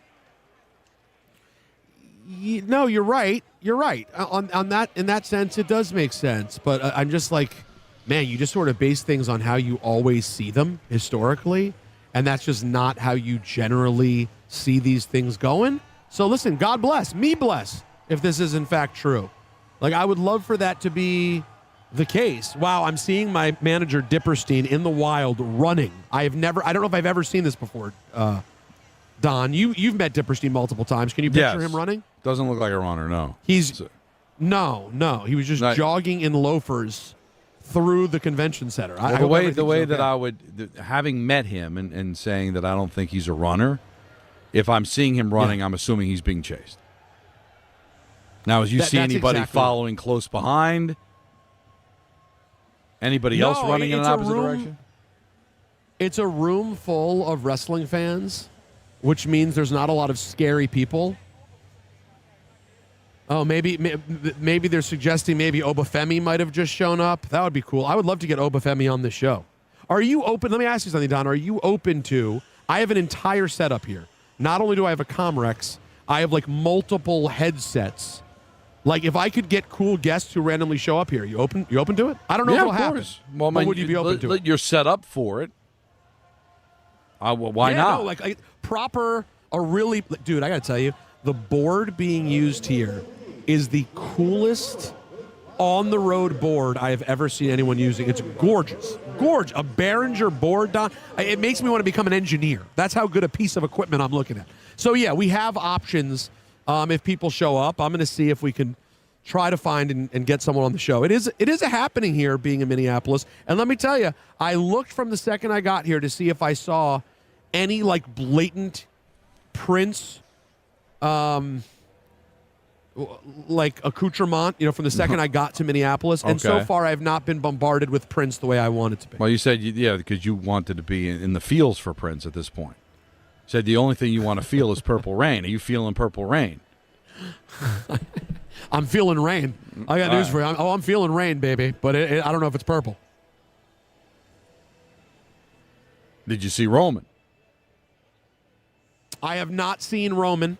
I have not felt Roman rains. I have not felt purple rain. I have simply felt constant rain. So it's not, the weather's not great there, is what you're saying. No, I think tomorrow it's going to be great. Today it's miserable. Well, it's gorgeous here in New York for the first time in a few days. So that's the trade-off, I guess. Now, since we're on the topic of wrestling, I want to just throw out a promotion for my brother, because part of the WWE radio is that they're actually going to be doing live play-by-play for a lot of these events. And both days of SummerSlam are going to be on SiriusXM with my brother doing a lot of the commentary during the course of those broadcasts. He's going to be doing some pre and post. Well, your brother, let me fill you in. Let me fill you in. As far as I know, your brother is hosting the kickoff show, which will air tomorrow from 5 to 6 to get you ready right before the show actually starts at 6. In addition to that, he's doing Busted Open earlier in the day. So he's stacked tomorrow. And then they're doing They got a Busted Open post show that he's not hosting because he's too important for that now. Don, he's above these post show. He's post show Michigan. That's not what your brother's doing anymore. Nope. But he will be doing. Oh, the great Becky Lynch is walking by. But he will be doing another show live from the convention center on Sunday, and then another kickoff show. I got to tell you, it's pretty awesome to watch. I've been watching your brother do this whole thing since longer than I've known you, and to see where he's at now has been pretty cool to see. Now, how is wrestling play-by-play on the radio? There's almost no precedent for it. That's what I was going to ask. There's Is there any precedent for it at all? So there's never been any kind of live radio play-by-play of wrestling events anywhere? So I think that would probably be inaccurate, right? Like, I bet if we were to dig, they tried it very briefly in WWE. They did a thing like in the 90s where they gave it they did something. I think with Jim Ross, I believe they gave it a shot. But there's essentially, Don, no real precedent to it happening. So I was talking to the play-by-play guy, my buddy Vic Joseph, about it, about how he's going to go about it. And he was, trying to get any feedback and help he could from people because, there really isn't some sort of specific precedent, Don, on how to do it. Normally when you're calling wrestling, everyone can see what's happening. So laying out is a big part of it. It's going to be really interesting, I think, to see how they do it.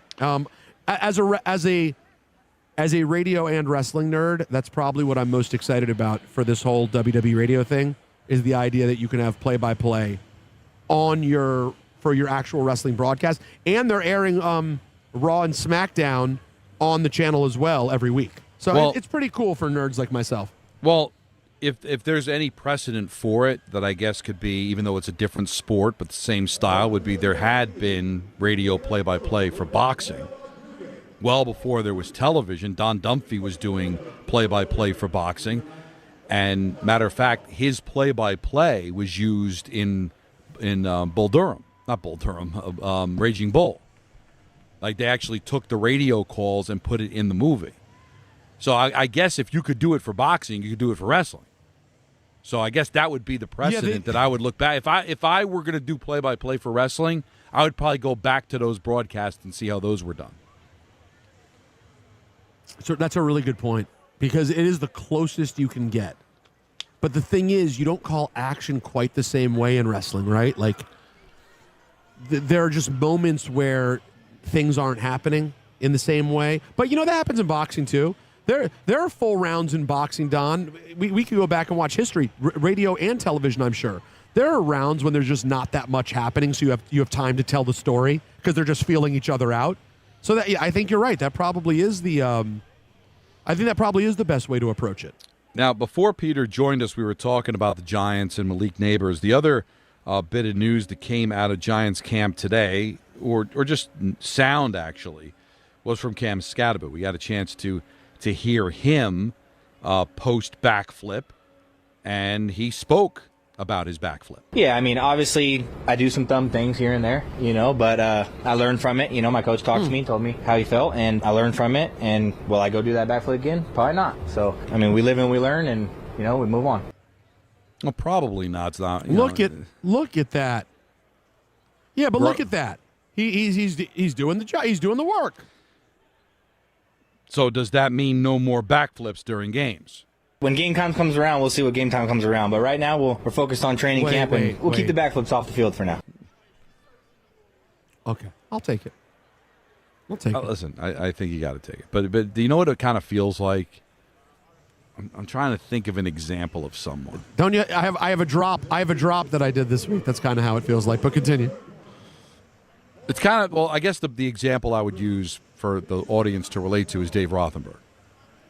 It's like Dave's behavior as a Giant fan is deemed acceptable because he's out of his mind. It's like, well, that's Dave. Yes. So when he pours salad dressing on his wife's laptop, forgive him. He's Dave. So it's kind of like that, too. Like, I probably shouldn't do the back, but I'm stupid. So you got to give me a break because I can only do you what I can't judge. can. Yeah, I break my wedding video because I'm a lunatic, and that's what makes me charming. So like Cam's trying to tell you is like, listen, don't judge me like a normal human being. Judge me as somebody that's stupid. I want to do a backflip. But he also did it as a celebration for touchdowns. So I think what he's saying is after you can't – I don't know what's going to happen after I celebrate because no one complained about the backflips when he was scoring touchdowns last year. Yeah, but then he got hurt. We haven't seen him since he got hurt. Nobody cared about the backflips pre-hurt. He's not thinking that far. But now, post-hurt. Yeah, exactly. Yeah. But right. That's exactly. Post-hurt. Yeah. That's right, Don. Post-hurt. I see different post-hurt. Just talking about this makes me dumb. He said for now. He said, I'm going to keep it off the football field for now. That's the point. If the spirit of Jeebus hits him in that moment, Don, he might have to do a backflip. But the point is, nobody criticized the backflip had he not been injured. But since he was rehabbing an ankle injury, people thought it was kind of silly to do the backflip. Now, if he scores a 50-yard touchdown run, I guess the feeling could be, look, if he could score a 50-yard touchdown, then I guess it's okay for him to do a backflip. But at Fanatics Fest, having not seen him since that catastrophic injury and then not land it, it just didn't hit right. But it'll probably hit right after a long touchdown run or after he's shown you that he's 100% back on the field. All right, how do you feel? Yeah, just give us some time. Yeah, okay. I've felt 99%. I think the 100% is when I put shoulder pads on and I'm able to hit someone. That's when I tell you I'm 100%. But for now, I'm 99.9% okay. No, I get that. You're not going to know until you're really out there playing a game in anger how it all is. But listen, he's a good kid. It's just that, I was kind of just joking about the fact that, like, he almost wanted to be held at a different standard because he said, I do dumb things. So don't judge me like people who don't do dumb things. It's self-aware, though. But I'll tell you what, but, like, it is, but, can I just say this, too? Hearing him talk right there, doesn't it make it all feel like a little like a gimmick? Well, of course it is. He doesn't sound like my drop at all right there. But he acts like my drop. No, but play the drop again. This is what he. I want to do. That's what he acts like. Right, because for some reason, and I'm going to sound like the old man on the lawn, but like there's a generation of athletes who believe this just kind of comes with being a professional athlete. I do backflips. That's what I do. Like, to me, I just think that you don't have to do them. It's not part of – you've already scored the touchdown. Like, the celebration shouldn't matter, but it does matter. You got the job. Yeah, you got the job, yes. But I think to certain athletes, that's part of it. Part of Cam Scadaboo being back to 100% is scoring touchdowns and doing backflips after touchdowns. That's part of it. I would be like, you know what, I'm good. But that's part of, I don't want to say it's an act, it's part of who he is. So one automatically comes with the other. So once he comes back to playing football, then that's what's going to come back. Then that's just the way that it works. So that's the latest from Giants Camp. Peter could not come back at a more appropriate time because coming up next is Fraud Alert Friday. And he runs Pivot on that, so it's really important. So we're going to have him handle that from Minnesota, me back here in New York. Fraud Alert Friday's coming up next on Hahn and Rosenberg, ESPN New York. Good Karma Brands is proud to be an equal opportunity employer, providing equal employment, development, and advancement opportunities to all teammates and applicants. To learn more about careers with us, please send an email to talentacquisition@goodkarmabrands.com. That's talentacquisition@goodkarmabrands.com. Hey, New York and New Jersey, Boost Mobile has an unlimited talk, text, and data plan that's only $25 a month forever, meaning you'll only ever pay $25 a month for the rest of your life. Who wouldn't want unlimited wireless when it only costs $25 a month forever? If you don't, you must be one of those people who enjoy overpaying for their phone plan. $25 a month forever is truly as good as it gets, so go online and switch now at boostmobile.com. After 30 gigabytes, customers may experience slower speeds. Customers will pay $25 a month as long as they remain active on the Boost Mobile Unlimited plan. 1-877-CARS. for Kids. KARS, Cars for Kids. 1-877 for Kids. Donate your car today. 1-877 for Kids. KARS, Cars for Kids.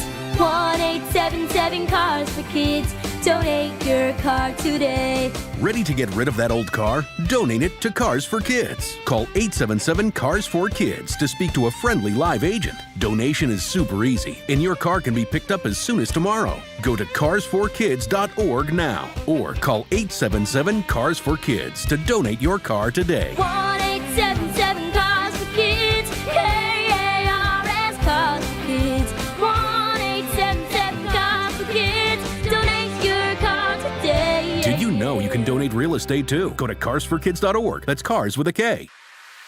The summer of soccer is heating up with Red Bull New York. Join the Red Bulls on Saturday, August 1st as they take on Orlando City SC at Sports Illustrated Stadium. It's Hometown Heroes Night, celebrating the first responders, community leaders, and everyday heroes who make a difference across our communities. Kickoff is at 7:30 p.m., but the fun starts at 4 p.m. on the Boulevard with 3 hours of pregame entertainment. Get your tickets today at NewYorkRedBulls.com. Hey, it's Alan Hahn. At Rings End, they're there to help realize your modern design visions. That's why they partner with Marvin. Engineered for big ideas, Marvin modern windows and doors deliver effortless elegance, expansive views, and industry-leading innovation, all in a modular system designed to meet the exacting principles of modern architecture. Experience Marvin Modern at a Rings End showroom today and create something stunning with them. Rings End is a certified Marvin installing retailer. This is the Dan Graca Show. You feel good about Gerrit Cole, of course. You feel good about Max Fried, and then you throw Cam Schlittler into the mix. For the longest time this season, we thought the Yankees are going to have to add to their bullpen. Well, you know what? If you're looking at true priorities for the Yankees, it's got to be the bat. It's got to be offense. You got to go out there and give this pitching staff some help, which has been above and beyond as good as you can hope for. The Dan Graca Show. Weeknights at 7 on ESPN New York and the ESPN New York app. There are a million reasons to love New York. Making your budget stretch isn't one of them. According to an independent study, Amazon prices average 14% lower than other retailers. Get food, fashion, furniture, and more shipped straight to your building. Plus, another study found Amazon Prescription Pass customers pay nearly 1/3 less out of pocket. Learn more at aboutamazon.com. And now it's time for traffic. Here's Brandy Scott. Thanks so much, guys. We've got a mixed martial arts fight going to be kicking off pretty soon over at the UBS Arena. Heading that way on the Cross Island southbound in Queens. Just picked up a car fire not too long ago over by Northern Boulevard. Still packed there from the Bayside Marina. Mets are home tonight at Citi Field. Also fireworks night. Heading across the Upper East River at the Whitestone Bridge. You're jammed there and backed up onto the southbound Hutch in the Bronx. All of your approaches to the outbound Georgia are packed aside from the Henry Hudson. West Side Highway northbound stop and go from the 70s. Inbound George, still have some road work on the upper deck and a stall. Going to cost you at least an hour from 80, 95, and 46. Outbound Lincoln around 45 minutes. Outbound Holland run you close to an hour. This report is sponsored by RockAuto.com. A bent tire rod can quickly bring a drive to a halt. For the parts needed to get back on the road, visit RockAuto.com. Find a wide selection of quality parts at reliably low prices. I'm Brandy Scott on 880 ESPN New York. In a world parched for excitement, one drink will emerge. Twisted Tea, the refreshing thrill ride of flavor. Recreating its classic role as the hard iced tea that goes down smooth.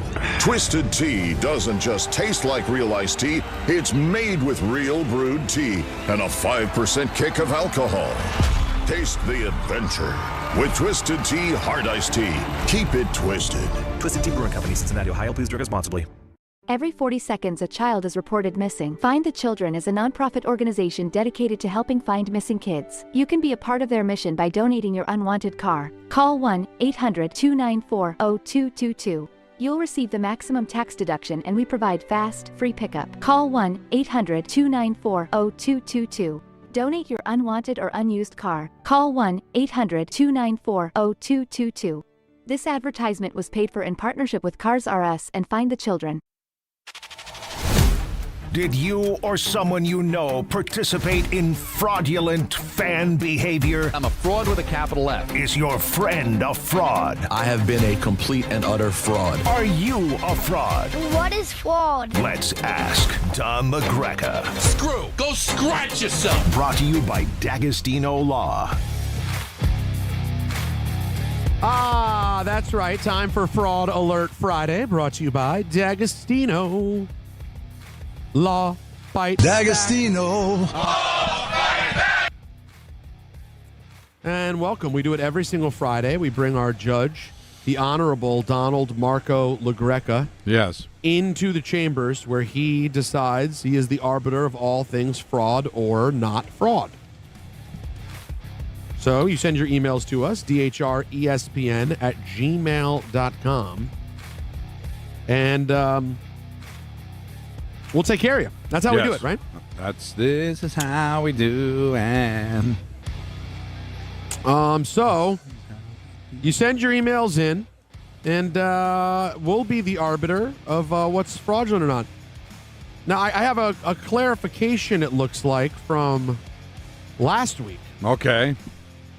Last week we had the and also if you want to call in today, my emails are a tad light. Summertime. 1-800-919-3776. If you have a live fraud question you want to get in on, call right now. 1-800-919-3776. Try to get you in. But last week we had the Notre Dame fan who'd been a fan for 40 years but didn't go to the school. Right. Remember that, Don? Yes, I do. And he was asking about the jerseys. He wrote and he said, Judge LaGreca, I still plan on rooting for the Jets as much as that pains me to do.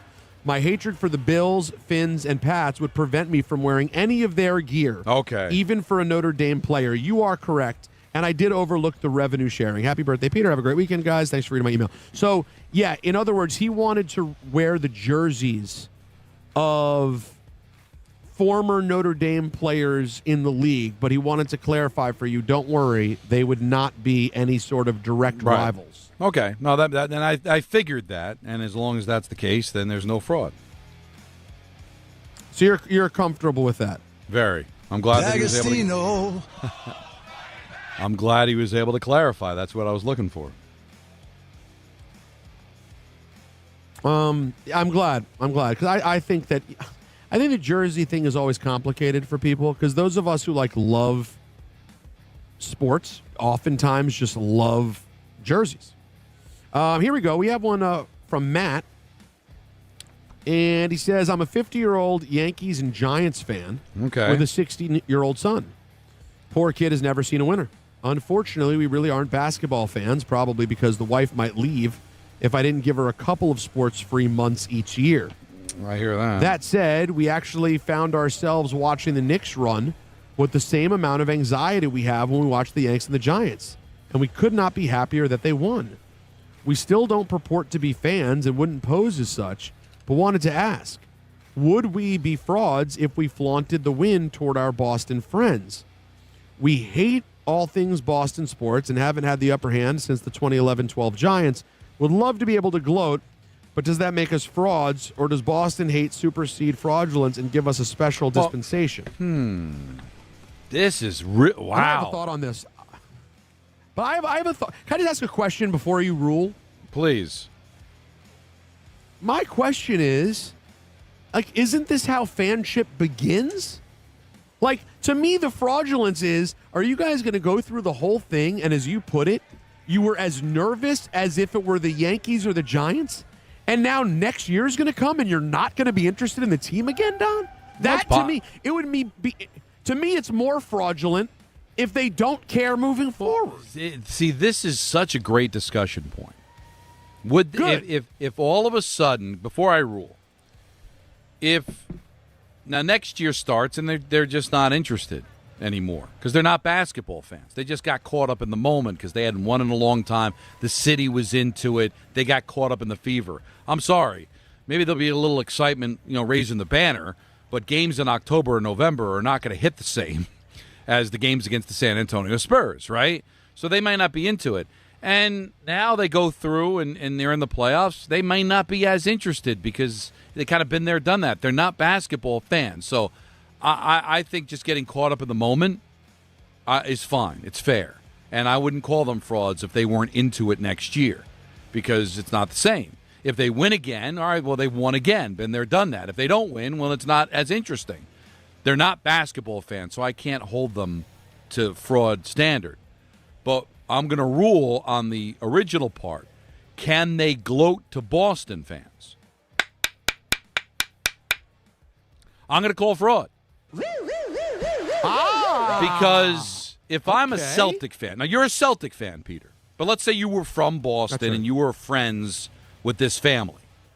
If all of a sudden they started gloating to you, you wouldn't be like, shut up, you're not even a fan. I'm a fan of the Celtics. Yeah. I watch every game. I live and die with the team. You didn't even care 5 minutes ago. Now you're gloating to me? No, you can't do that. If you're gloating to somebody who's also a casual, then it's casual on casual crime, and maybe it doesn't matter. I love it. But you can't gloat to a fan as a non-fan. I call fraud. I love what you've done. I've never been prouder of you as a judge. Because you're right. You're right. Casual on casuals, whatever. But you can't now all of a sudden pretend like you're in on. And also, when people said they got in on the run, my question always is, like, what phase of the run was it? Because it wasn't the first round, right? It wasn't against Atlanta. No. When did they get in? Like after they beat Philly? I think so after the conference finals and the finals. If I had to figure that's a great question, Peter. That's a great topic for like a dead day. Yeah, when did if you're a casual, when did you get in? When did it start to say, I got to watch? I think it was after the Game 4 win against the Cavs. Blowout win. They're in the finals for the first time since 99. I think that's when it started. Because remember, they had gone, the conference final the year before. So and I didn't see the city. The city was excited, but not to that point, not to that level. I think once you get to the finals, and I was probably right after the Game 4 win, the way they won. That was probably the line where I think everybody was. If you weren't on by then you weren't getting on. If you don't know me by now, you will never know me. Anthony, what's the chance that our singing lined up? Because I have a full second and a half delay. Did we hit it?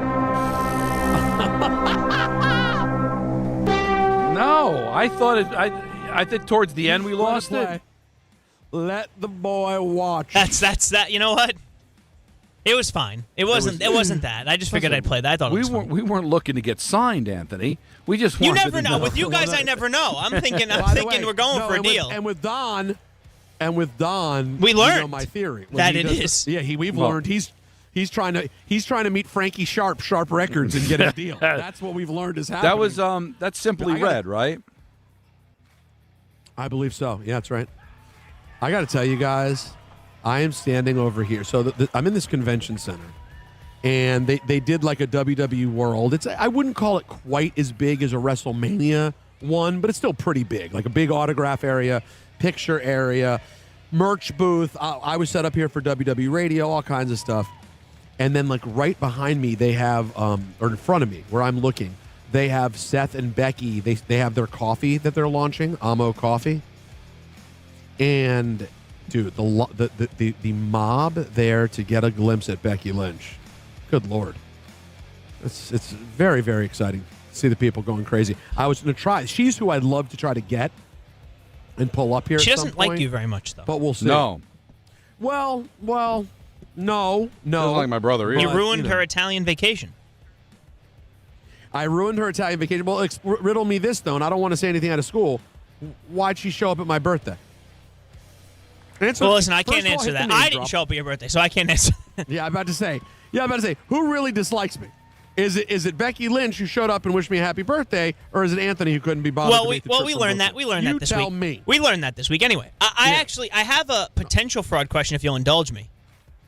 Oh, I would love to. It hasn't happened, so you obviously, Don, you can't rule on something that hasn't happened. But remember, we took to court a good friend, Mariska Hargitay, earlier in the year. Sure. Because she was courtside at a Laker game, And then, of course, we know that Brunson and her are great friends, and she's a big Knick fan, and she was at a lot of the Knicks stuff. She was on a float. The Brunsons invited her on a float for the championship parade. I now pose the question. If Mariska Hargitay shows up courtside at a Laker game again, is that fraudulent? Well, what is she doing? Is she just watching a now, game, or is she jumping up and down like a maniac? She didn't have gear on, if I'm not mistaken, at that Laker game. Is even being courtside Celebrity Row at the Laker game fraudulent? That's my question. Okay. Wait, hold on. Let's make this official. No, it's not. D'Agostino. She's a woman of means. If she wants to sit there and watch a game courtside when she's in L.A., I'm not going to deprive her of that. Now, if she's got Laker gear and jumping up and down when the Lakers score, then that would be a fraud. But I'm allowed to go to other events and of a team that's not mine, right? Peter's done that. I'm going to tell you this right now. You guys know. Listen, I hope my TV show gets made. I hope it becomes a big success. And I hope to leave you all in the dust and move to Los Angeles, right? Okay. We know. If that were to happen, you guys know. If that were to happen, in all seriousness, I would absolutely be like a regular at Lakers and Dodgers games. And I don't think I'd ever be like, pretend that like now, in your 50s, you're not going to say you're a true fan. But I'm sure I'd still enjoy going. You ain't going to a SoFi. When you're like a big, you ain't going to Rams SoFi games. I'll tell you that right now. Well, no. Yeah, you are, because it's a unlike the hunk of tin that they have in our backyard. The Venetian blind. People want to go to SoFi. Yeah, people want to. That's the craziest thing, Anthony, because you're right. I would never be caught dead going to a random Giants or Jets game. When we have to do that for our show, well, we don't have to anymore, thank God. We're not in business with the Jets. But when we were and I had to go, I dreaded it. It was a waste of my Sunday. The pushback I would give is, and Don, I think I'm right here. I think SoFi is so dope that people do like going to random Rams games because it's a fun experience. So maybe, but the one that I would definitely say I'd be going to is Lakers and. But you wouldn't be wearing Rams gear. Game. Why not? No, he wouldn't be wearing gear, and he'd be a fraud if he were at if he was at a Ram Jaguar game while the Commanders were playing. Then that would be fraudulent. That's what I'm saying, Don. Oh yeah. Oh yeah. You're right. No, sorry, I'm not doing that. But that's what I was getting at. Here's something that's very interesting. Is that just a football thing? Like, could she go to a Laker game? And let's say also at a 10 o'clock tip, Knicks Sacramento Blazers, right? And she's missing the game. I think 1 out of 82, you're good. Football, you can't miss 1 of 17. Every game is so vitally important. If she was at a Laker playoff game when the Knicks were playing a playoff game, that would be fraudulent. But in a game in February, some random game, and she missed the Knicks game to go to a Laker game. Because rather than sit at the hotel and watch it on TV, I don't think that's fraudulent. Do you?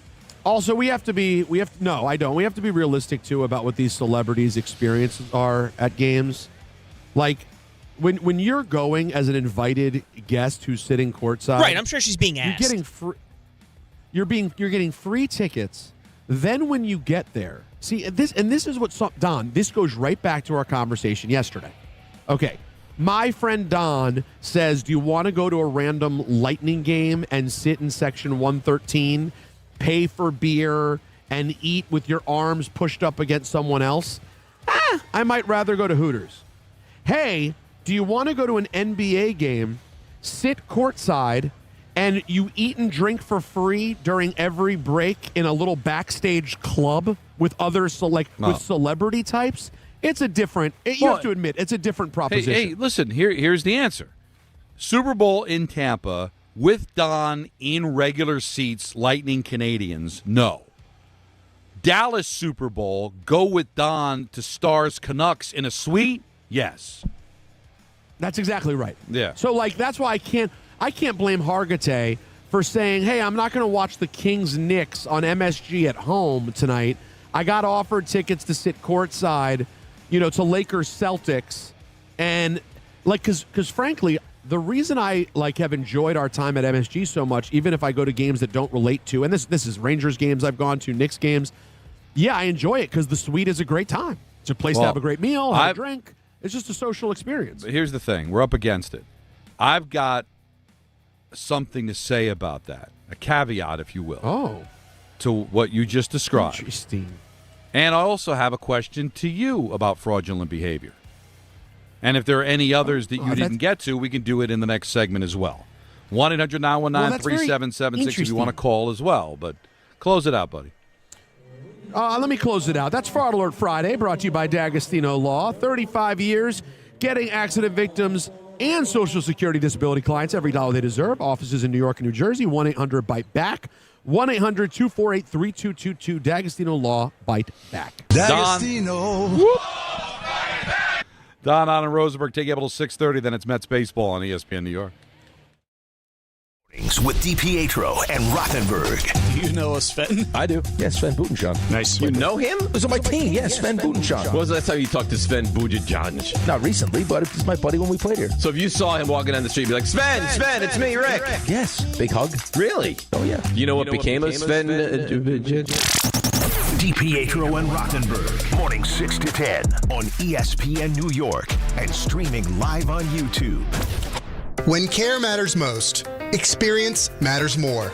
The Allure Group is redefining rehabilitation and long-term care across New York with 6 convenient locations. Their expert clinicians create personalized care plans to help you recover, rebuild, and get back to what matters most. From short-term rehab to long-term care, Allure is committed to comfort, dignity, and results. To learn more, visit allurecare.com. The Allure Group, where care meets compassion.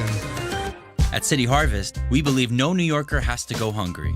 With your help, we're on the road 365 days a year, rescuing over 77 million pounds of nutritious food and delivering it free to millions of New Yorkers, transforming surplus food into sustenance, sustainability, and smiles, rallying thousands of New Yorkers to power a network of nourishment across our city. One day, one meal, and one New Yorker at a time. That's how we feed good. Donate at cityharvest.org. Orgavadazona? Is that a word? In the 2026 Kia Sportage Turbo Hybrid, it might as well be, because it can be one road trip. It's all about turbocharged power and hybrid efficiency working together, so you get the thrill of quick acceleration and the satisfaction of fuel efficiency.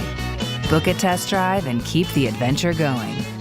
Kia, movement that inspires.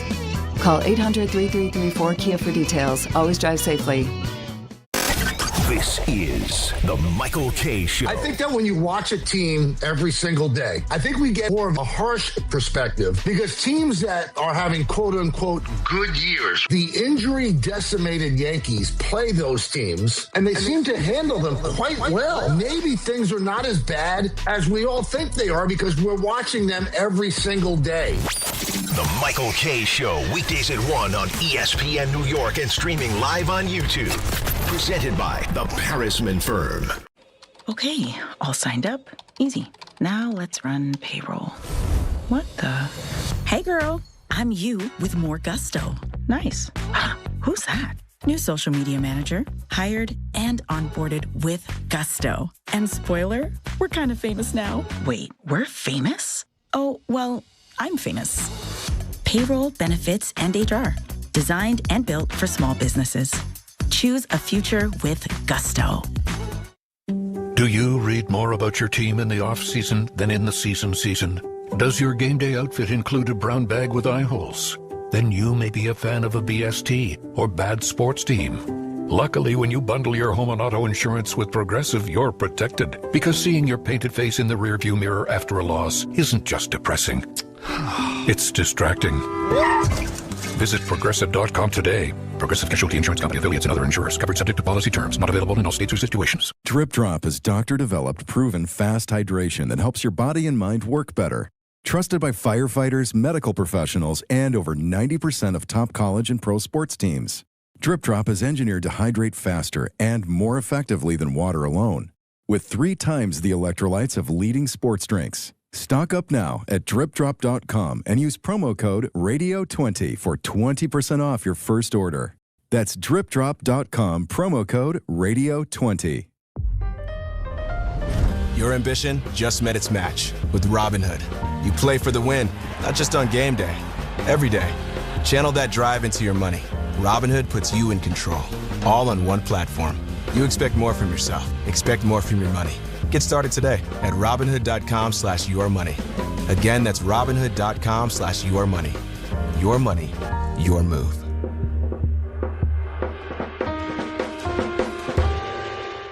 Congratulations, New York. The Knicks did it. Through battle after battle, they dominated to become this year's NBA champions. Day in and day out, the hard work paid off, and you were there every step of the way. Enjoy the crown. Own it, because this year is your year. A part of your legacy that will never be forgotten. So celebrate this moment, show your pride, and shop the largest selection of official NBA gear at NBAstore.com. A Fanatics experience.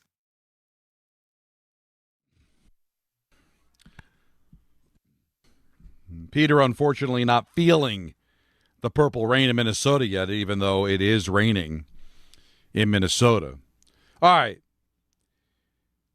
Couple of things on the Fraud Alert Friday front, and we do have a couple more minutes to take some calls on it. 1-800-919-3776, and then at 5, we've got tons other to do, including a Yankees 2-0 victory in Chicago over the Cubs. So they've won 3 of the first 5 games in Chicago, getting a split of the 4-game series against the White Sox and taking the first of 3 here this afternoon against the Cubs. They'll be on Fox tomorrow and then wrap up the series on Sunday. So here's the caveat on the Harkite stuff, right? And we all agree if she goes to a Laker game while the Knicks are playing in the regular season, considering all that comes with being courtside and being invited to a Laker game, you're not going to kill her if the Knicks are playing at the same time in Sacramento against the Kings, right? How would it hit? How would it be for her being Knicks superfan if that's the night Brunson scores 100? And they're talking to all the celebrities.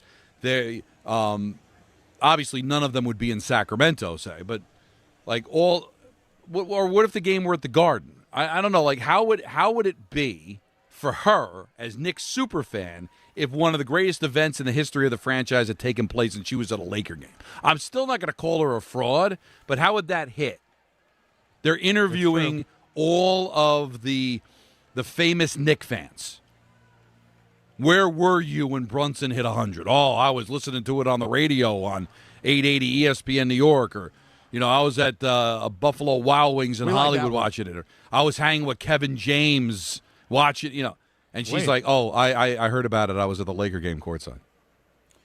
But now I don't want to ruin a good thing because the setup here has been tremendous. But I do have to throw this at you.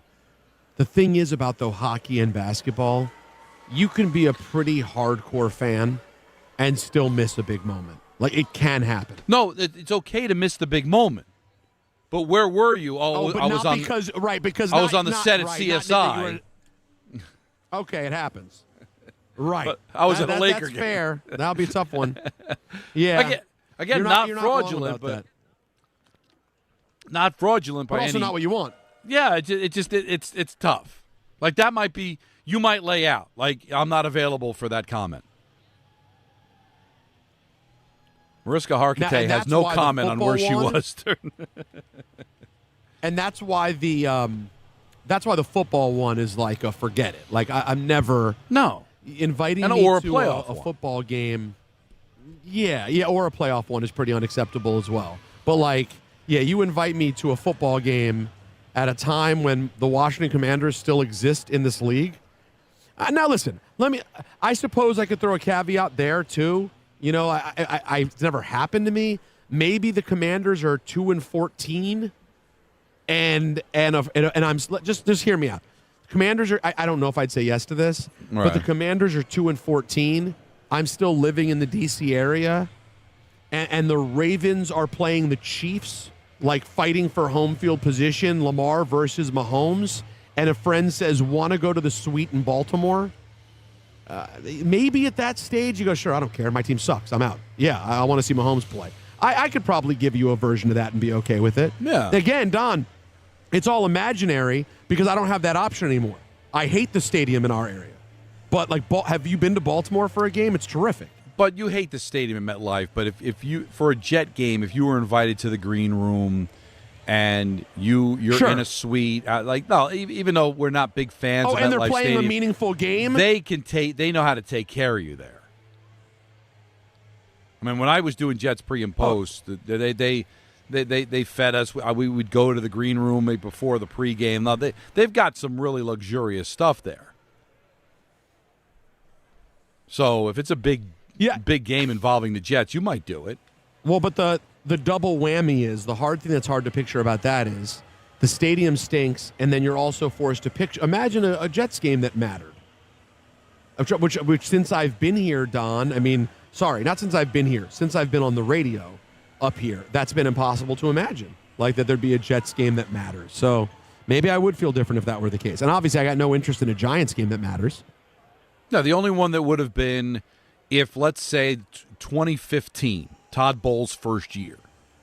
Jets win, they're in against Buffalo. If that game were at MetLife and the Commanders were playing a meaningless Week 17 game, you might have gone. You might be there for that if it was in the green. Go to the green room and be in the suite for a win and in game, as opposed to sitting in your apartment watching a meaningless Commanders game. Maybe. I just have no interest in seeing Giants fans celebrate. And I say I have lots of people in my life who are Giants fans. And I have I'm saying the Jet. I'm saying Jets Bills. Oh yeah, no, Jets I'd be fine with. Sorry, I thought I covered that. No, yeah. Giants. Jets I'd be fine with. All right, I have no use for the Giants. So the Yankees win 2-0 over the Cubs. So we'll kind of recap what's been happening with the Yankees lately, and also go back over, the trade deadline. I'm going to be on vacation, but the Hahn and Rosenberg vehicle will be on at 3:00 on Monday, literally 3 hours before the trade deadline. A lot might happen this weekend. What will happen? What matters? Hahn and Rosenberg. Take you up until 6:30. Then it's Mets baseball on ESPN New York. There are a million reasons to love New York. Making your budget stretch isn't one of them. According to an independent study, Amazon prices average 14% lower than other retailers. Get food, fashion, furniture, and more shipped straight to your building. Plus, another study found Amazon Prescription Pass customers pay nearly 1/3 less out of pocket. Learn more at aboutamazon.com. Calling hard seltzer lovers. Searching for the tastiest seltzer? Look no further. Neutral Vodka Seltzer is absolutely delicious. Made with real vodka and real juice, Neutral keeps it tasty with every sip. With flavors like peach, orange, strawberry, and pineapple, there's something for everyone. Neutral. Keep it tasty. Enjoy responsibly. Copyright 2026 Anheuser-Busch. Neutral flavored vodka and carbonation. 4.5% alcohol by volume. St. Louis, Missouri. Hi, this is Don LaGreca. Just like the New Jersey Devils bring intensity on the ice, Viking Pest Control brings the same level of protection to your home. And I know because I use Viking at my own place. The season may be over, but pests are always in play. So it's time to lock in your off-season defense. As the pest control provider and proud partner of the Devils, Viking delivers 45 years of trusted experience to keep ants, cockroaches, stinging insects, rodents, mosquitoes, and more out of your zone. And when you bundle pest control mosquito services, you score big savings. One call, one company, total peace of mind. Visit VikingPest.com. Protecting your home inside and out. Monkey Sports, built by players for players, is your one-stop shop for hockey, baseball, lacrosse, and more. Find top-name equipment and expert in-store services like sharpening, break-ins, and relacing. Shop in-store at Monkey Sports in Farmingdale or Woodbridge, or online for all the top brands. Whatever your sports, Monkey Sports gets you game ready fast. Monkey Sports, where athletes shop. Now let's take a look at the traffic with Brandy Scott. Thanks, guys. We've got another soccer match tonight over at Yankee Stadium. Probably want to give yourself a generous head start, no matter how you're getting there, using the inbound George into the Bronx. Stick with the lower deck if you can. That's going to run you about 45 minutes. Upper level over an hour. We still have some road work on the span. They did pick up that stall. Heading over to the stadium using the southbound Deegan. Jam with a crash by Fordham Road. Not moving much there. Heading over to the Cross Bronx and the outbound George. Delays go back on to 87 in Yonkers. Outbound Lincoln will run you about 45 minutes. Outbound inbound Hahn close to an hour. Mets home tonight at Citi Field, and it's also fireworks night, bumper to bumper at the Whitestone Bridge, getting into Queens from the Bronx side. This report is sponsored by RockAuto.com. A bent tire rod can quickly bring a drive to a halt. For the parts needed to get back on the road, visit RockAuto.com. Find a wide selection of quality parts at reliably low prices. I'm Brandy Scott on 880 ESPN New York. Rich Eisen here with some advice. If high-interest credit card debt is grinding you down, it might be time to call an audible with a SoFi personal loan. It consolidates your debt into one low monthly payment with no fees required. And with as soon as the same-day funding, you can make the right play fast. Call an audible on your debt today at SoFi.com/debtplay. Loans originated by SoFi Bank N.A., member FDIC. Terms and conditions apply. NMLS 696891. Fast funds terms apply at SoFi.com/debtplay. Harry Douglas here to tell you about Fruity Rainbow 5-Hour Energy Shots. It's a fruity candy flavor explosion, and I mean explosion. Fruity Rainbow 5-Hour Energy Shots, a zero-sugar treat that's sweet tooth approved. These can take care of my candy cravings and provides a tasty caffeine kick without all the sugar. Fruity Rainbow 5-Hour Energy Shots. Get candy-flavored chaos with Fruity Rainbow 5-Hour Energy Shots. Available online at 5hourenergy.com or Amazon. Congratulations to the New York Knicks. They are the 2026 NBA champions. WHSQ and WCBS FM HD2, New York. 5:01 to the big city. Don, Hahn, and Rosenberg with you till 6:30, and then it's the Mets and the Marlins, game 2 of their 4-game set. So the Yankees beat the Cubs 2-0. Now, this is not nothing. Cubs have the first wild card in the National League. And Warren goes out 6 2/3, allowed 4 hits, no walks, 7 strikeouts, as the Yankees shut out the Cubs at Wrigley. It was kind of a rainy, misty day throughout, so not a great offensive day for sure. But Peter, Rosario hits a bomb to give the Yankees the 1-0 lead, and then Jones hits another solo home run. So the Yankees hit 2 home runs for their 2 runs. And you could say, well, typical Yankees, they don't score, and their only 2 runs came off of solo home runs. Only had 4 hits, and 2 of the hits were home runs. Do you know what the Yankees' record, Peter, is when they hit more than 1 home run in a game? The Yankees' record when they hit more than 1 home run in a game. I'm going to call them. I'll give you a hint. They've done it 42 times. Give me the total number of games. The Yankees have played 7 doubleheaders this year, Don and Peter. That's 14 games. What do you think their record is? 6-1. I'm going to stand by that because I was saying about winning. No, you were right. You were right. You do it again. But anyway, 42 games. 42. All right. I'm going to say they are 37-5. Close. Is that a crazy guess? 38-4. All right. Well, if I didn't know any better, I would think you knew the stat and you didn't want to say you knew it, so you came close. But I know you're Minnesota. So. Nope. No, that's good. I mean, so, for the crowd, and I'm not saying I'm against this crowd, but, you got to find ways to score besides home runs. But this is why they've designed their team to hit home runs. Because here is a day where there wasn't a lot of offense. There were only, 6, how many hits in the game? I think there were 8 hits in the game. 2 runs scored. You don't care how you get it. This was not a day where you're going to string 3 hits together.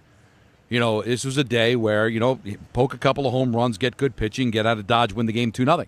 And when they do that with a record of 38-4, they win. They win at an incredible clip.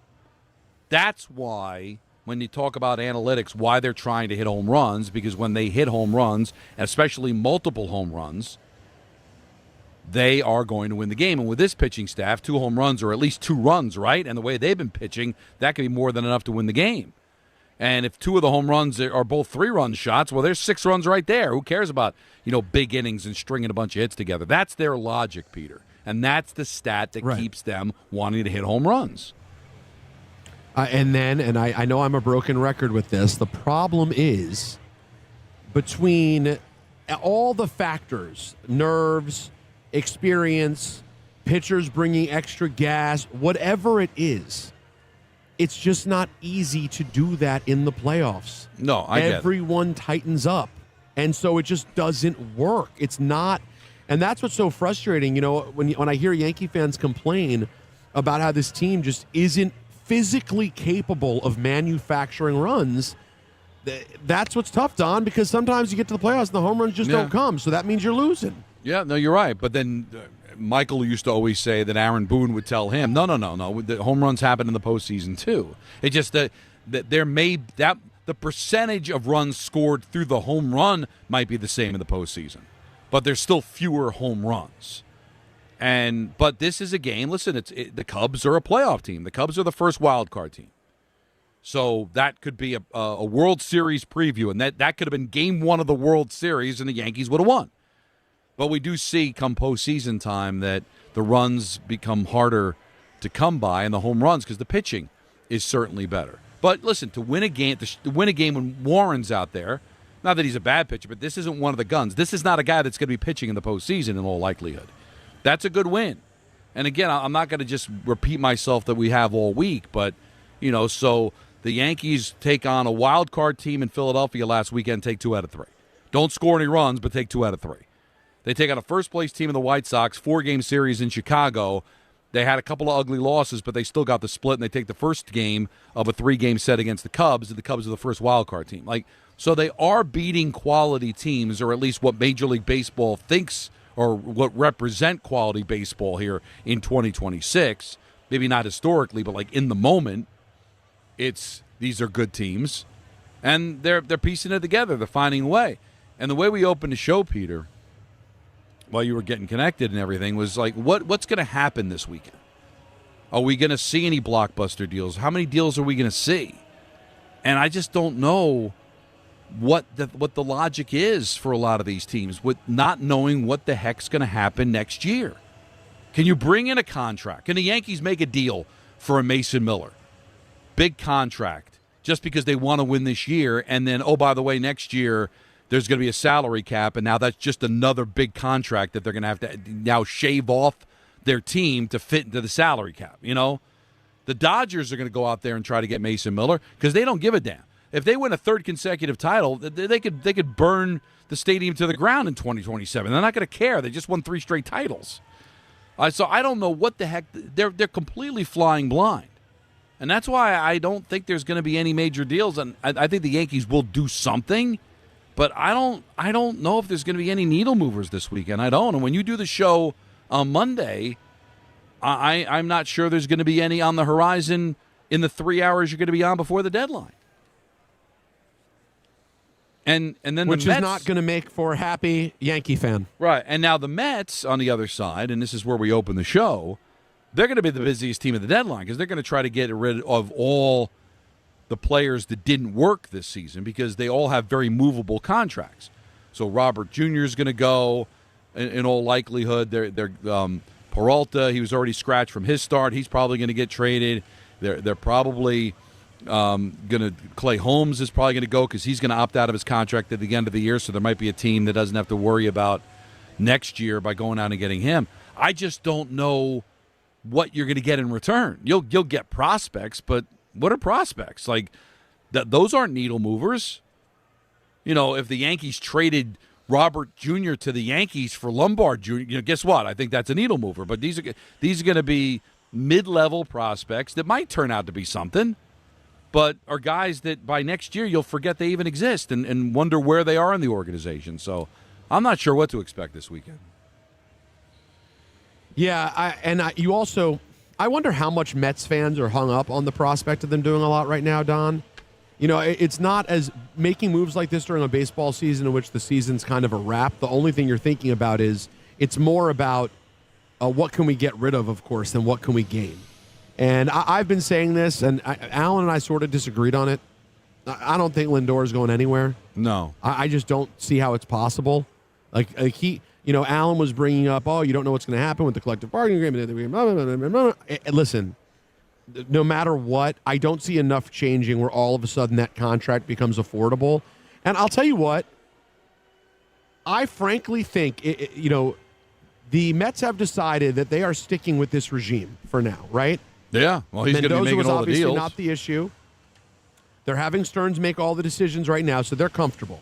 Mm-hmm. To me, at this moment in time, if you can't figure out a way between now and the start of next season to make things work between your two best players, essentially, that's blood on everyone's hand to me, Don. It's just absolutely unacceptable. It has the idea that you have to move on from a guy who planned on being there for another 8 years. And I'm not saying Francisco Lindor is like a surefire first ballot Hall of Famer, but he likely could be a Hall of Famer. He's a great player. You have to move on because you can't make this work. Don, I'm sorry. To me, that is a complete indictment of everybody involved in the organization if they can't figure it out. I'm glad you brought that up, Peter, because we haven't talked about it in a while because, let's face it, the Mets have been irrelevant.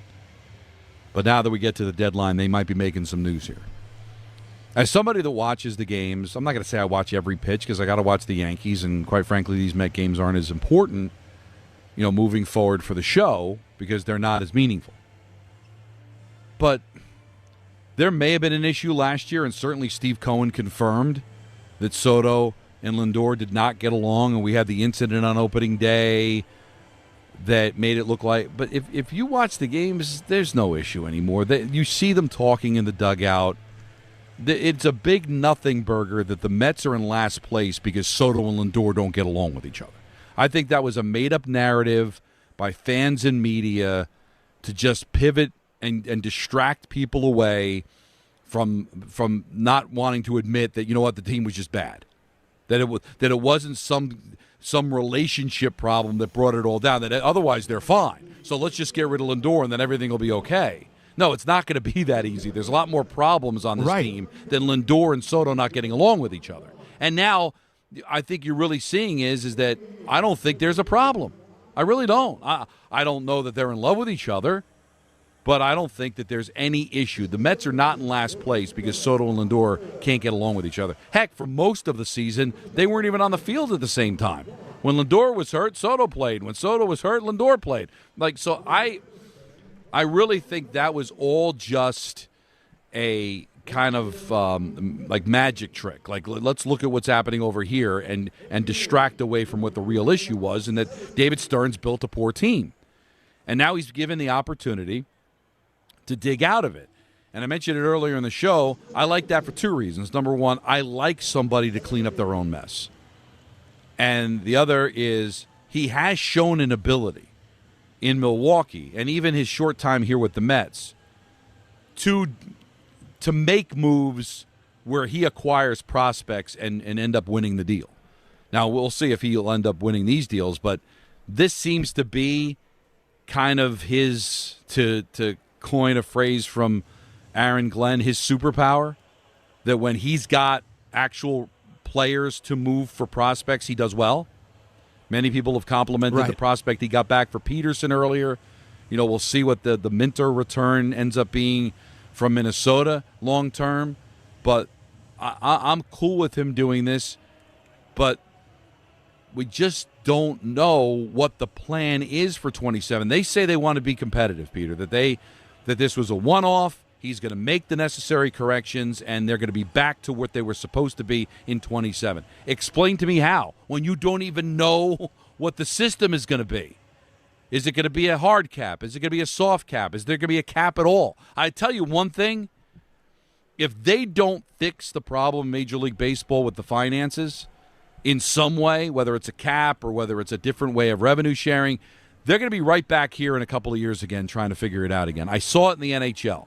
Every time the NHL would have a lockout or a strike, there'd be no salary cap, and then 3 years later, they're right back at it again, canceling game. You want to fix this system. So whatever the fix is, Peter, it is going to harm big market teams. It is going to get the big market teams to curtail their spending in some way, shape, or form, whatever that system is. So how does that affect the Mets, who have the second highest payroll in baseball? The Dodgers may not care because they might be riding a 3 straight years of winning a championship and not care. But for a Met team that hasn't won since '86, a Yankee team where the fans are ready to pounce on them because they've underachieved in the postseason, what the heck can we expect when we don't know what the hell the system is going to be? But we do know that whatever system is going to try to curtail the spending of the Dodgers, the Yankees, the Mets, the Phillies, teams like that. That's exactly right. Isn't it so funny even still saying the Mets in that list of teams? Well, they got the second highest payroll in baseball. They've got an owner who's got $23 billion. I know, but it's still weird, isn't it? How can you as much as you don't want to miss games, Peter, if you're a baseball fan, and how painful it would be to have one of those yo-yo 60-game seasons we had during COVID. Can you imagine doing that, and then the system hardly changed, and the Dodgers still have a $425 million payroll, and teams like the Marlins and the Rays aren't spending any money? Then what are you doing? If you're going to cancel games, change the system. Make it worth it. I saw it in the NHL. It sucked to lose an entire season, Peter. It was heartbreaking for hockey fans to miss an entire season. But when you came back and they changed the rules and they added a salary cap and made the sport better, I look back now, over a decade later or 20 years later, and I say it was the best thing to happen to the sport. It ended up being worth it at the end of the day. But if they had canceled the season just to come back and be the same thing they had been, then it would have been the worst thing in the world. So hopefully if we miss games, man, it comes at some kind of price, that it comes that something is better. And why do I feel like that's not going to be the case? Why do I feel like that we're just going to be running in place? Well, what reason do you have to believe otherwise? That's the question. 1-800-919-3776. Let's go to Stu in Queens. You're on Don, Hahn, and Rosenberg. What's up, man? Hey, how are you, bro? Thank you for taking the call. Of course. This last conversation, but the earlier conversation, baseball, what got me thinking, who were the best trade deadline acquisitions of the Mets and the Yankees? And who were the worst, maybe? And who did anybody ever trade to get, a prospect back that really mattered? Okay, I can't think of anybody on the Mets yet. Yeah, but, my three. You go. I'm sorry. No, I was just gonna say the one deal, the Carlos Baerga did not work out for the New York Mets. That was disastrous for sure. And Nolan Ryan for Jim Fregosi is definitely one that I was too young to remember, but still, even thinking about it makes you sick. Yeah, I had Fergosi's baseball card that year. But anyway, how about who was it? For Lenny Dykstra and Roger McDowell for Juan Samuel. That's that one. Oh, that was terrible. Okay. So, but my three, I had tickets to that first game that Juan Samuel was playing. Anyway, my three for the Mets, the three that made a difference would have been Don Clendenin in '69. And he ends up winning the MVP in the World Series, Obviously, Keith, okay? Eventually. I mean, they traded for him in '83, and then Carter, too. But I don't think Carter was, he wasn't a deadline deal. He was done. That was during the offseason. Right. And then I guess you got to say Cespedes. Cespedes was humongous. Right? Stu, thank you for the phone call. That was a good one because that Met team was good, but we just didn't know, how good they could be. And then Cespedes, that was huge. Re-signing him was a mistake, but the Cespedes deal. But those are Peter. It doesn't happen as often as you think. And sometimes it's the little deals you don't even think about, and then that player turns out to be really good. But these big blockbuster deals, most of the time it doesn't work out. Yankees always make deals. I mean, at the deadline, Peter, they've always made deals. And they haven't won since 2009. So they don't always work. But fans freak out when you don't make them. But sometimes the ones you don't make are the ones that end up being the best. Well, especially in a year like you also you don't want to make a desperate one in a year in which there's nothing on the table anyway. What are you really... Don't you want to have a really clear... Before you make any major decisions, Don, moving forward, don't you want to have a clear view of the landscape everything that's going on, unless it's an opportunity to unload a contract that you're desperate to get rid of, and you know the opportunity that comes along is one that needs to be taken. Well, in terms of what you are acquiring, Don, I don't see what the urgency is. But, what's interesting, too, is that because the landscape is so uncertain next year, fans are like, well, just be all in. Who cares? Right? We'll worry about next year.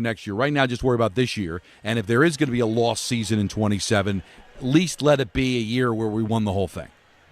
But can Brian Cashman afford to think that way? Because he's got to live in that aftermath, right? The fans could be whatever, sure. But even if the Yankees were to win, like he's thinking, all right, what am I going to be left with? Like I don't want a franchise that's in trouble because I did that. Like that's where he says about I want to win championships, not championship. It sounds like he's being conceited, but what he's trying to say is like I'm still going to be here after it's over.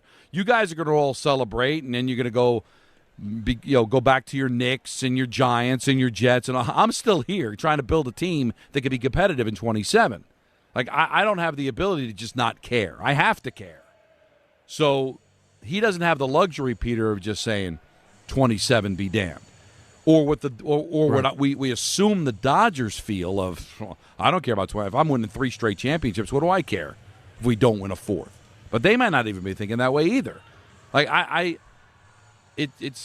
trying to find a comp in like real life where you have to make major decisions that affect the now, and the future is like just completely unknown. Like it would be like deciding with Natalie or me with Nancy, let's have another kid. But there's a very good possibility you're not married in 3 years. Like, so you don't want to make that decision. So what are we exactly? No, you can't make a lifetime decision with someone who it may be over with in 2 seconds. Right. Or you're waiting from a diagnosis from a doctor. I'm gonna do something, but you don't know whether you're physically gonna be here in a couple of I don't want to be that macabre. I'm just saying that you'd have no idea. The decision you make today could be tremendously costly for you in 27. And all those fans who are like, oh, who cares about 27? Once you get to 27, all of a sudden they're going to care again. And go, what did you do? Especially if it doesn't work and you didn't win. They're going to be like, why did you do that for? So I don't. Hey, Don, you want to do something wacky on the other side of this break? Well, it depends on how wacky and what it is. Or do I just go blind? The guy who we spoke about earlier, my friend who is starting to call play-by-play for WWE on radio tomorrow, just stopped by. You want to chat with him after the break and just get a couple of thoughts? Well, we can ask him what we were talking about. That's exactly right. He just came and sat down next to me. So let's talk to Vic Joseph after this, the new voice of WWE on radio. I love it. Let's make it happen. I love you. Aw, that took a turn for better or worse. It depends on which way you lean. Let the boy watch. I think the plum drop would have been better. Don, Hahn, and Rosenberg, ESPN New York. Prizes, flyaways, even cash money. You want it? We've got it. Find a list of all contests and official rules by visiting ESPNNewYorkContests.com. That's ESPNNewYorkContests.com. This is DiPietro and Rothenberg. Did you get your windshield fixed? No, this is a big process. I was scared that the whole thing was just going to shatter inwards. Right. And then I'd be cut with glass. I'd drive off the bridge. I'd be a news story. It's not funny. Why is this funny? So if that were to happen, God forbid, why wouldn't you just stop the vehicle? No, you keep going. Hang a left turn 90 degrees and off the bridge we go. Do you understand what shards of glass would do? This is DiPietro and Rothenberg. If that did happen, I would tell people that's how he would have wanted to go. That's not how I want to go. Morning Start with DiPietro and Rothenberg. Weekdays from 6 to 10 on ESPN New York and streaming live on YouTube.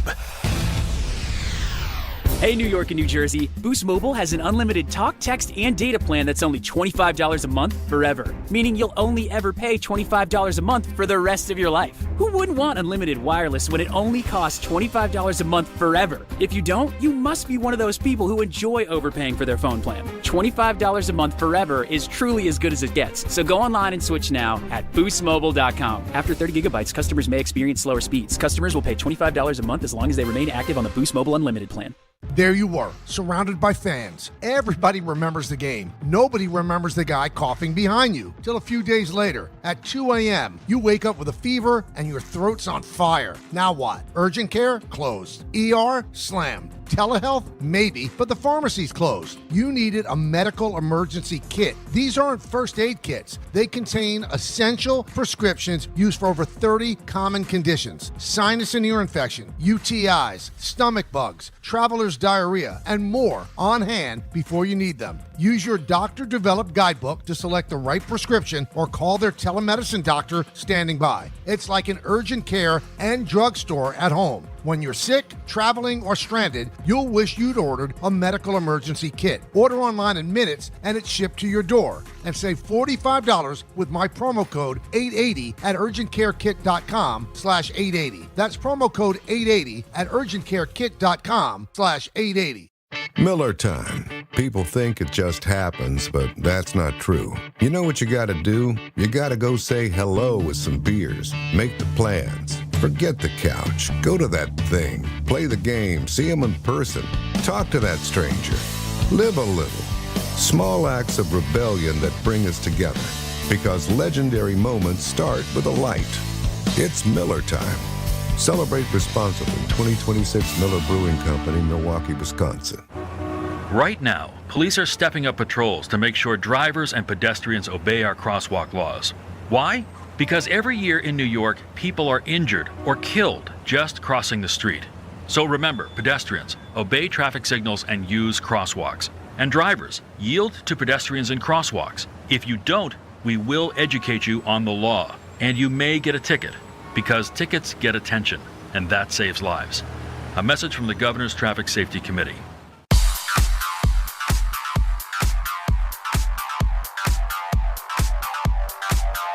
And now it's time for traffic. Here's Brandy Scott.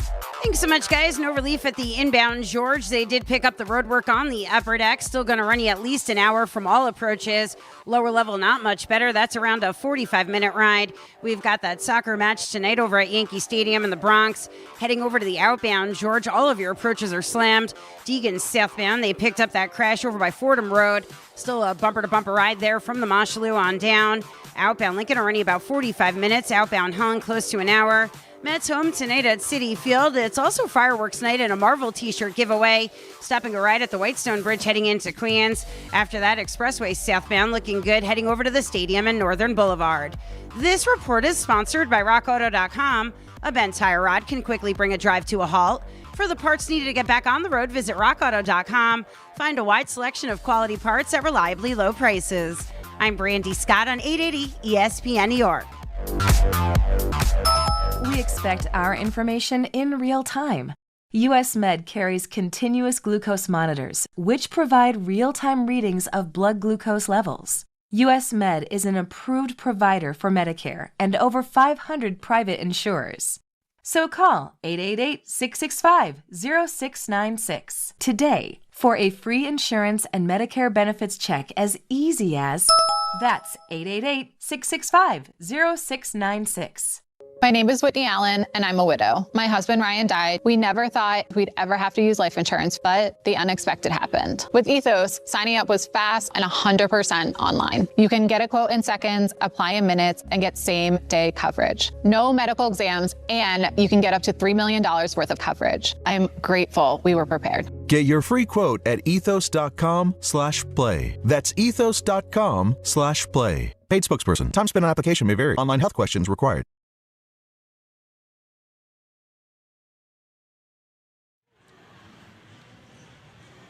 Oh, ladies and gentlemen, welcome back to Don, Hahn, and Rosenberg, ESPN New York. Just about 5:30 back in New York City, where you guys are. I am right here in Minneapolis, where SummerSlam is going down the next 2 days. You can watch it all with the ESPN Unlimited plan.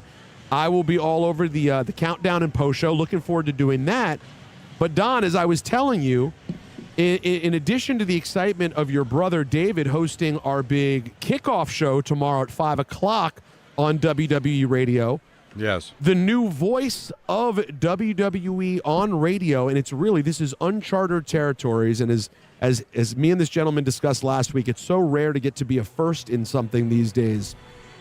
But Vic Joseph will be a first, the first play-by-play man on radio in WWE. And God, if I didn't like you so much, I'd be extremely jealous. Stop. This is a hell of a gig. He'll be doing it with Booker T, all on Sirius XM channel 156 WWE Radio. Welcome to Don Hahn and Rosenberg, buddy. How are you? Well, I'm happy to be here. This was a nice little surprise. This was not planned, by the way. People are going to know it wasn't. I just was walking in. I went over and got some of Seth's coffee, butterscotch candy. No, and by the way, Don, he wasn't even like mugging for like the hopes of getting on. He was going to try to just walk by and wave. And I said, wait a second. Don and I were just discussing, because as a couple of radio nerds, we're both very interested in the fact that you're going to be doing play-by-play. Don, of course, does play-by-play for the New Jersey Devils on television for MSG. Wow. You see, my son's listening right now, and he heard that, and he's probably getting excited. He's a huge hockey fan. I don't know anything about hockey. He loves it. He lives it. He breathes it. He plays it. He's all about the ice. And I see him reacting right now on your FaceTime. So mindset-wise, and just try to talk quieter because we don't have a sound guy here, and you seem immensely loud, and I'm not. I don't have a powerful voice. It sounds fine. There you go. It's a little bit too close. There you go. You sounds fine? Okay, good. Yes. But yeah, what's your mindset? You've been doing NXT on television for years now. What's the mindset going into doing radio for SummerSlam tomorrow? Well, you know me better than anyone listening right now, obviously, but I think people forget that my background was radio and being with the Cleveland Browns network and doing NBA Finals and World Series in Cleveland, that this was the background. And I got to admit, as a child, I was always like, man, why don't they have wrestling on the radio? Like, that was always something that interested me. My grandfather built the WEWS, which is Channel 5 in Cleveland's transmitter, so that they could get a satellite feed so that they could do Indians games on TV. Wow. Like, that's how deep we go. My brother Chris, who lives in Ardsley, New York, he is with Jay-Z and is in charge of the Super Bowl halftime show and the FIFA halftime show, and he helps put that all on. So we've always been in media somehow. So this is really cool to me to get to do, because it's kind of like you said, there aren't any firsts anymore. This is a first. And to do it with Booker T is even better for me, because Booker T and I were put together and they said, hey, guys, just get us through the year, 3 months, then we'll figure this whole thing out. That was in 2022. Oh, I remember it. And now you're doing NXT weekly. Now you're saying, hey, guys, go do the radio. Hey, do it with Sirius XM. So it's really cool to do that. My mindset going in is to not screw it up. Yeah. But at the same time, how do we bring something that is so visual through the airwaves? And I think I cracked the code. Oh, okay. All right. I think I cracked the and your broadcast partner is going to know what I'm talking about here. All right. How do you talk about hockey on the radio and no one can see it? You have to have bullet points on the ice. Football, we all know what the goal line is. We know what the red zone is. So if I say the Redskins are in the red zone, the Giants are in the red zone, you already know they're inside the 20. How do I do that for wrestling? I am going to have to figure out a way to navigate with Booker the corners. They're the far side corner near the ramp. They're the near side corner near the announce desk. That is fascinating. That's my visual for you. So now if you know what it looks like on television, you can already picture it. That's a great, good work. On how you do it. And I was sitting there, and I'll tell you how I came to that. I was sitting in the car with my son, David, my daughter, Brooklyn. We were driving 14 hours to my in-laws' house in Dexter, Missouri. God bless. And I said, hey, we're gonna put SmackDown on. And the phone fell. And I said, don't touch it. And I was listening to Joe, Tess, and Wade do SmackDown and was saying, what don't I know? What can I see without seeing the screen? And I said, they have no markings. They don't have an elbow and a right wing and a left wing and a timeline and the left hash and the right hash in midfield. Don, let me ask you, you've done hockey on radio for way longer than you've done it on TV. As someone who's done a sport on both radio and TV, talking to Vic, who's going to launch this WWE play-by-play on radio, what are your initial thoughts and suggestions hearing him? No, he absolutely nailed it, because that location was what I was told when I first got the radio gig. You got to let people know who has the puck, where the puck is, right-handed shot, left-handed shot, who's blue line, crossing the red line, glove save, pad save, stick save. You've got to describe everything, and you just have to know what to call it. Like, Vic, if you did a hockey game, you have the ability to do play-by-play, but because you don't follow hockey, you're not going to know the vernacular. And so you're not going to be able to, but once you know the vernacular of the blue line, the red line, the crease, the trapezoid, off the glass, off the wall, then it just becomes, very natural. As a matter of fact, Vic, my biggest struggle going to TV was not doing that. Because I didn't have to do it anymore. Right, not having to do it anymore. So I was being overly descriptive. I would get your take on this. Best TV announcers come from radio. They know how to be descriptive. That's what I've always thought. Yeah, but you also don't want to be too overly descriptive because then you kind of get a little bit redundant. And that's how I felt. It's when I'm like self-critiquing myself, I figure, like, why I don't have to say this.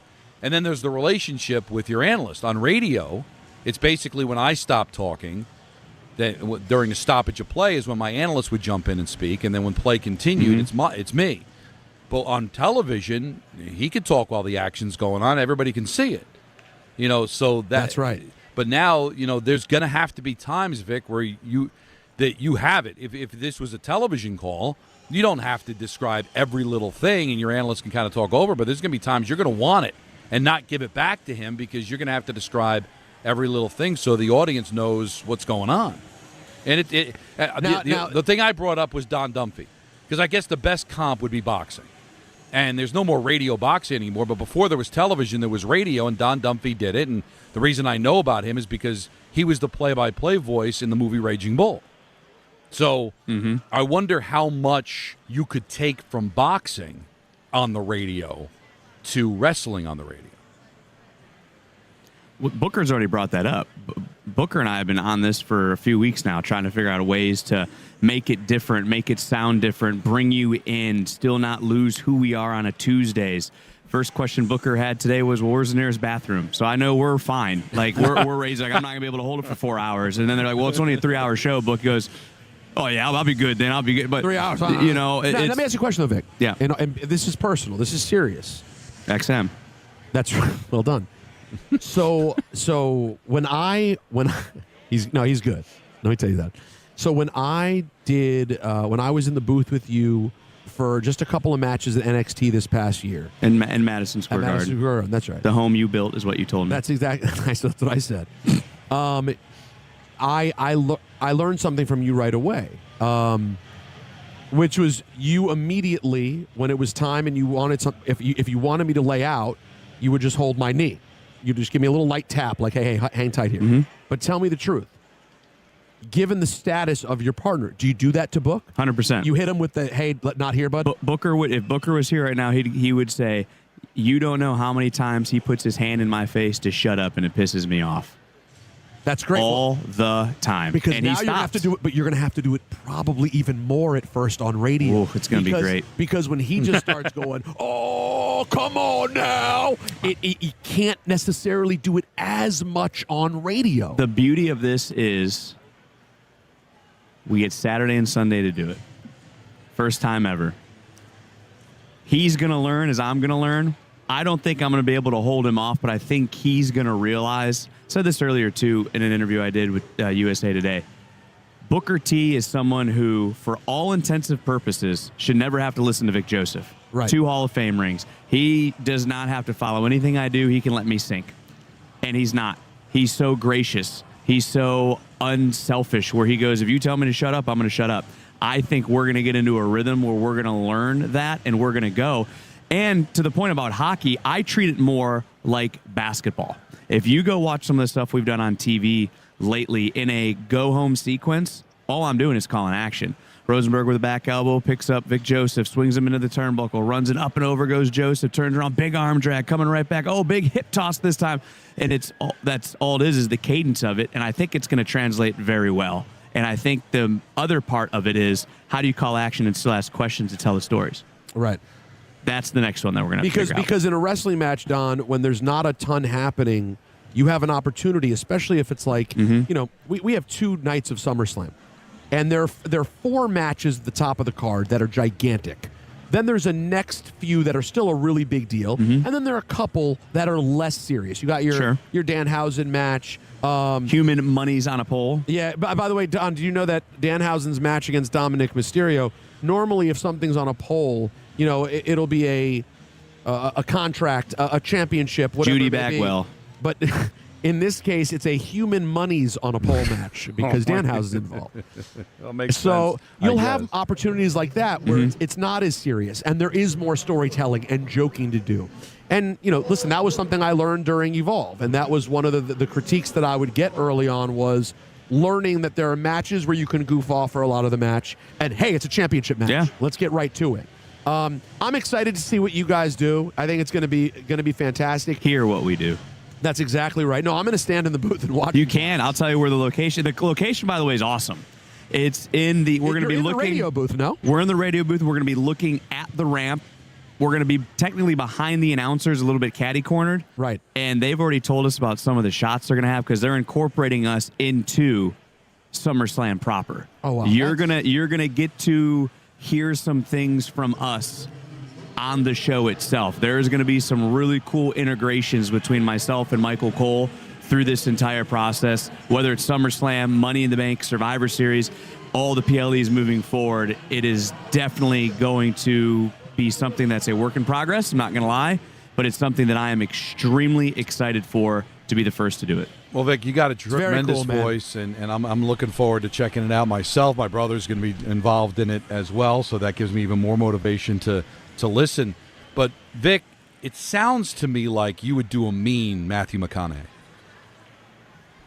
I've got, my hair right now might be a little. Yeah, I mean, by the way, look at this. If you were to look at him right now, he's got a complete McConaughey hair thing. But I did not know. So I've known Vic now going on 10 years, Don. He walked by me.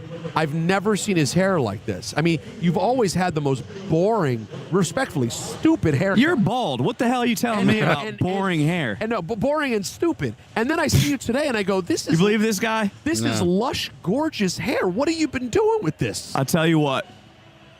It's always been there. It's a natural flow.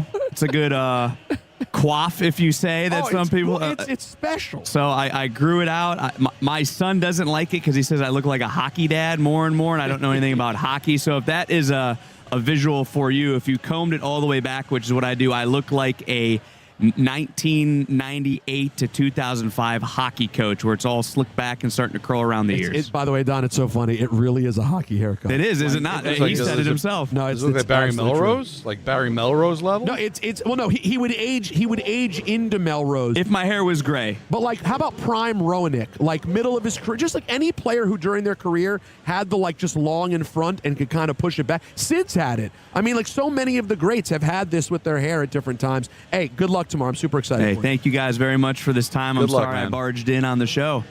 Thank you guys. But I would tell Thank you, Peter, my friend. We could have gotten away with telling people we were interviewing Matthew McConaughey. Well, you know what? We'll tell our program director that. He'll probably be more excited about it. Am I the only one? He had that I heard it a little bit. Tang, that twang to his voice. It really what's that catchphrase for Matthew McConaughey? All right. Yeah, I bet if he had done all right, it would sound just like. Is he there? Do it, man. Yeah, I just did it. There you go. Do it again, Vic. Come on. All right. Yeah, that works. How you feeling, Don? So, now listen. He's got a great voice, and just even when he was giving us an example of what it's going to sound like, I think it could be really exciting to listen to. Yeah, Good job, man. I'm stoked for it, man. And don't you worry. I mean, listen, I got a lot of time here. I'm going to find a way over the months and years to start barging in on these shows. And again, at least jumping in for a match or two. It's going to happen. This is wrestling radio. I mean, this is like a dream come true for a nerd like me. So, no, it's very cool, man. This whole setup has been cool. Excited for your brother. Excited for everybody. Like, WWE, just the thing keeps getting bigger and bigger. And I just love any company out there who wants to lean into a radio aspect on, I am always going to be excited and support it, whether I'm a part of it or not. Yeah, because we're both radio guys, so we love new ventures like this. Last call crew, 1-800-919-3776. ENN coming up at 6 o'clock. Mets baseball at 6:30. Don Hahn and Rosenberg, ESPN New York.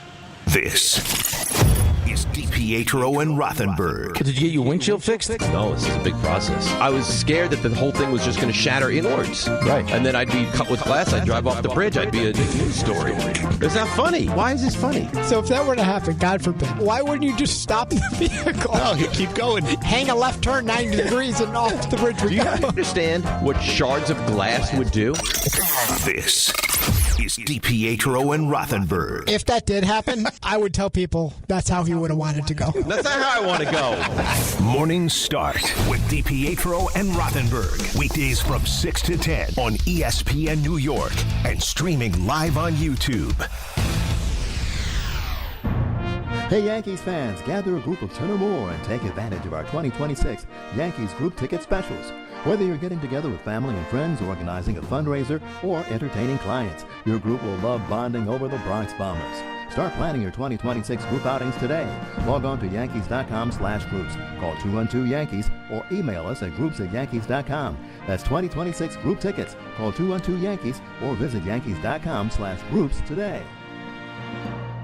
If you've been injured on a construction site, then you need a lawyer who knows New York's unique labor laws. At the Parisman Firm, they have decades of experience handling construction accident cases and a proven track record of delivering huge results. Their team has already recovered nearly $1 billion for hardworking New Yorkers. From scaffold accidents to slip and falls and equipment failures, they've got your back. Call the Parisman Firm now at 718-WORKERS. That's right, 718-WORKERS, because your case is their cause. Get the justice you deserve today. Summer's here. People are outside walking more, traveling, going to games, barbecues, the beach, just enjoying life. But if you have joint pain, sciatica, or back pain is still holding you back, you don't have to live like that. I'm Bart Scott, and Dr. J. Shaw at Sandwell Pain is the real deal. Ivy League trained, double board certified with non-surgical treatments that get real results. No cuts, no downtime, no pain medications, just a smart, targeted approach that gets you moving again. Same day or next day appointments are available. Go to SandwellPain.com. Don't let pain steal your summer. This is the Michael K. Show. I think that when you watch a team every single day, I think we get more of a harsh perspective because teams that are having quote-unquote good years, the injury-decimated Yankees play those teams, and they seem to handle them quite well. Maybe things are not as bad as we all think they are because we're watching them every single day. The Michael K. Show, weekdays at 1 on ESPN New York and streaming live on YouTube. Presented by the Parisman Firm.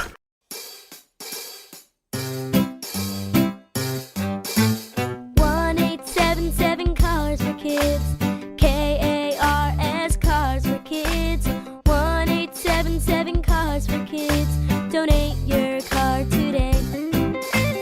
1-877 Cars for Kids. KARS Cars for Kids. 1-877 Cars for Kids.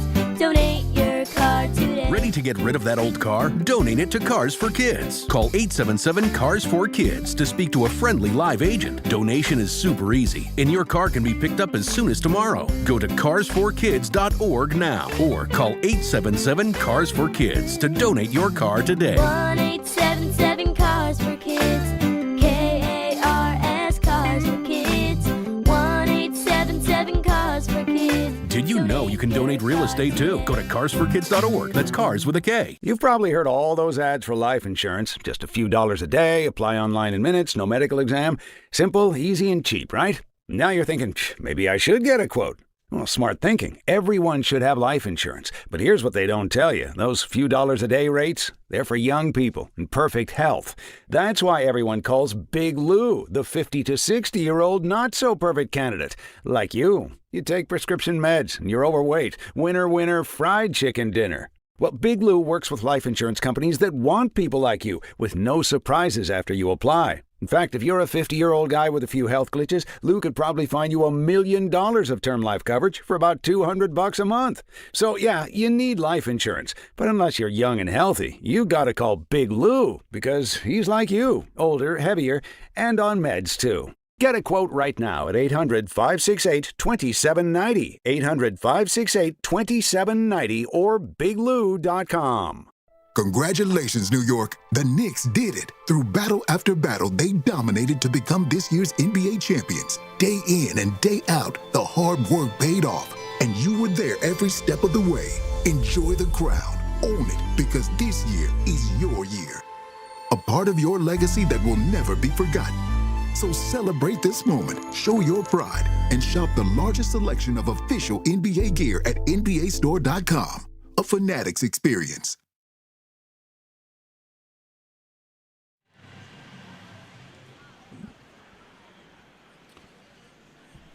Last call crew, 1-800-919-3776. Don LaGreca back here in New York. Peter Rosenberg in Minnesota for SummerSlam. He's got ENN live from Minnie coming up at 6.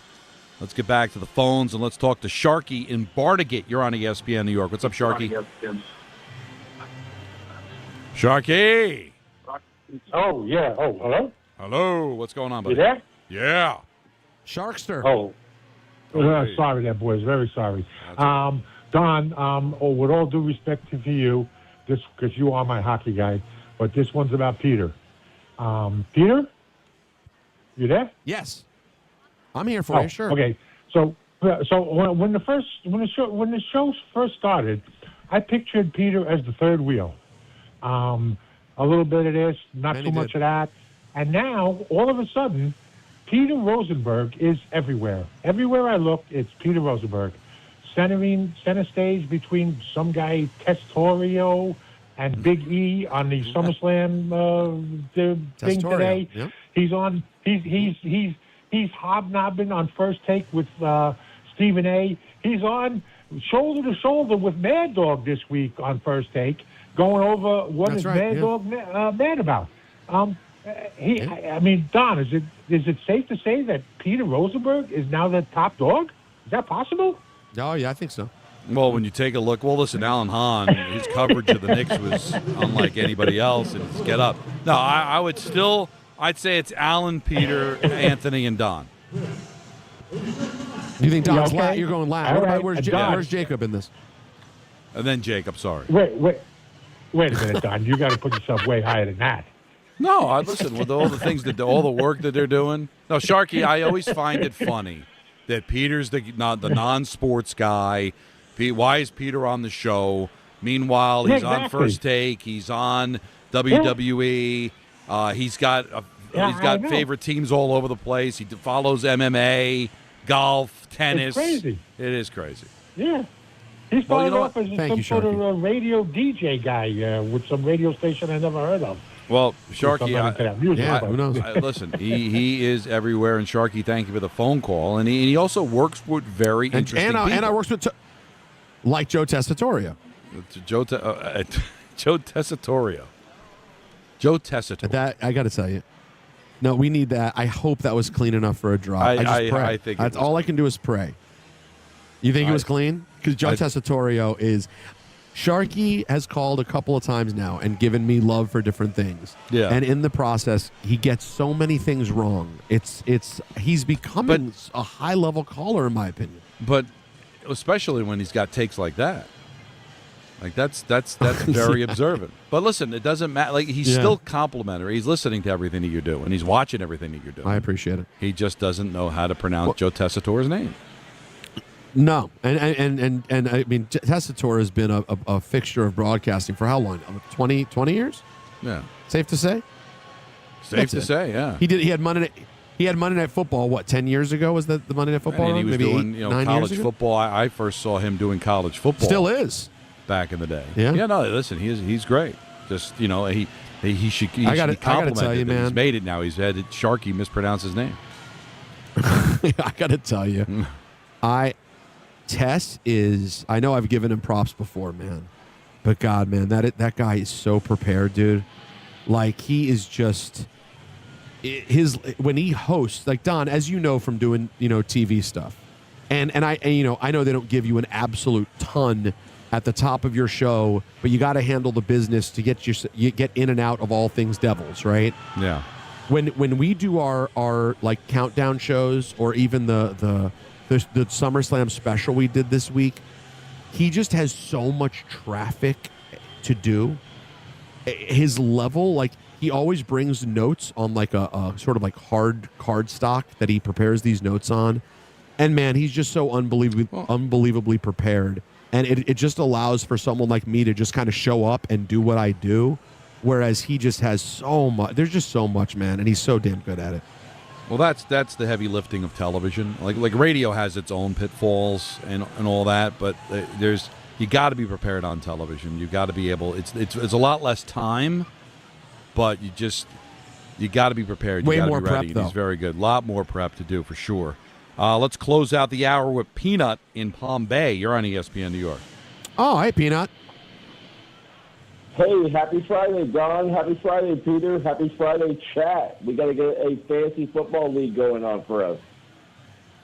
Love that. That's a great I'd idea. Like to do that. I just don't have the time, but I'd like to do that. You guys don't participate. It's cool, but something for us chat members, like we were talking about it earlier. But, okay, I got a baseball take. You ready? Yes. Here we go. All right. Okay. So, will prospects impact the salary cap if it gets implemented? I don't know how they'll be able. Like, how do you tell the Los Angeles Dodgers, okay, you got to shave off $100 million in payroll? If you grandfather the deals, you bring them up and down, and also, like, what do you do with those players? If you grandfather it in, well, you're talking about long contracts, then it's like you don't even have a salary cap. The NHL implemented a way to buy contracts out where you still have to pay them what the contract is worth, but from a salary cap standpoint, like we saw with Rick DiPietro when he was bought out by the Islanders, it's dead money. It's dead cap. It's like I think it was a quarter of the money for twice the term. So if a guy's got a 10-year contract worth $20 million a year, all right, well then it's like, I don't know what, $5 million a year, but you got to pay him that for 20 years. Like different ways that you can. Peanut, thanks for the call. It's a fabulous question, and that's the thing. I don't know. Like, I don't know how you tell. Like, what if the cap is 300? Like, all right, you got to get rid of $120 million of payroll. Like, I don't know how you do that. I don't know. I don't think they know how they do it. Like, is it gradual? Like, over a couple of years, you're gonna have to start letting players go. Does their money get put someplace where it doesn't count towards the cap, but it's got to be? I don't know, Peter. Is going to escrow? It's way above my pay. I don't know, but you got to do it, right? The Detroit Red Wings are paying Sergei Fedorov $30 million a year. They couldn't do that once the cap started, but the guy still deserves his money, doesn't he? You negotiated a contract. All I know is ENN's next. And I got to tell you, I don't know if I've ever heard it live from Minneapolis. It's got to hit different in the middle. And we're going to find that out next on Hahn and Rosenberg, ESPN New York. When care matters most, experience matters more. The Allure Group is redefining rehabilitation and long-term care across New York with 6 convenient locations. Their expert clinicians create personalized care plans to help you recover, rebuild, and get back to what matters most. From short-term rehab to long-term care, Allure is committed to comfort, dignity, and results. To learn more, visit allurecare.com. The Allure Group, where care meets compassion. This is the Ty Butler Show. This might be unpopular. Here's my honest take on Dominguez. I know everyone's ready to give up on him. I'm still not there. Like, that kid is way too talented. In my eyes, he's been more consistently good than Volpe has. He's way too talented to give up on him quickly. I want to see more of him. The Ty Butler Show. Listen Sunday mornings at 8 on ESPN New York and the ESPN New York app. When you manage an active facility, disruption is not an option. Tricon Construction specializes in healthcare, commercial, and industrial environments where work needs to happen without shutting operations down. That takes detailed planning, clear communication, and safe, disciplined execution. Because when patients are inside, tenants are working, or production has to keep moving, every decision matters. Tricon understands how to work around your business professionally, safely, and efficiently. For complex work inside active facilities, choose Tricon Construction. Visit triconbuilds.com. That's triconbuilds.com. You're in charge of ordering boxes. Small boxes, really big boxes. You're in charge of tape, labels, mailers, bubble wrap, extra bubble wrap, just for fun. You're in charge of warehouse cleaning and safety supplies. Good thing there's Uline. Thousands of quality products for your business and warehouse needs, always in stock, ready to ship same day, and backed by Uline's legendary 24/7 customer service. Uline makes it easy because you already do enough. Uline, we warehouse for you. There are a million reasons to love New York. Making your budget stretch isn't one of them. According to an independent study, Amazon prices average 14% lower than other retailers. Get food, fashion, furniture, and more shipped straight to your building. Plus, another study found Amazon Prescription Pass customers pay nearly 1/3 less out of pocket. Learn more at aboutamazon.com. Now let's take a look at the traffic with Brandy Scott. Thanks a million, guys. I hope you have a great rest of the night and an amazing weekend. We've got the Mets home over at Citi Field. First pitch just a little over an hour away, and it's fireworks night and a Marvel t-shirt giveaway. Stop and go ride at the Whitestone Bridge heading into Queens from the Bronx side. After that, expressway southbound looking pretty good, approaching the stadium and Northern Boulevard. Packed over at the Triborough Bridge heading into Queens, bumper to bumper on the Bronx and Manhattan legs. After that, Grand Central eastbound, no big issues, making your way over to the stadium. Heading over to the outbound, George, no easy way to do it aside from the Henry Hudson.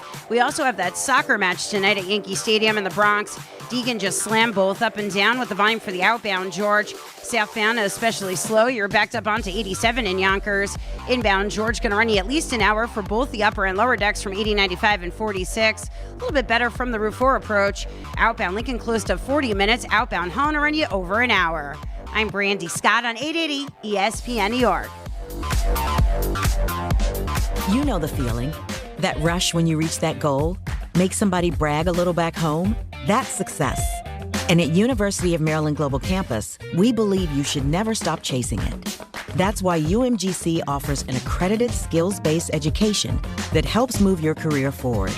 We'll teach you how to apply emerging technologies like AI and data science, plus build your skills in leadership, communication, and critical thinking. Explore more than 100 degrees and certificates in business, cybersecurity, healthcare, and more. With affordable and online programs, you can unlock new opportunities to help you succeed again. At UMGC, success is yours for the taking and the making, and nothing should keep you from it, especially not an application fee. Apply now and we'll waive your application fee. Classes start August 12th. Learn more at umgc.edu. That's umgc.edu. Certified to operate in Virginia by Chev. 880 ESPN, WHSQ, and WCBS-FM HD2, New York. A Good Karma Brands radio station. This is an ENN special report. Now reporting. The very handsome Jewish man, Peter Rosenberg. We should talk some sports. Do what you want. It's ENN.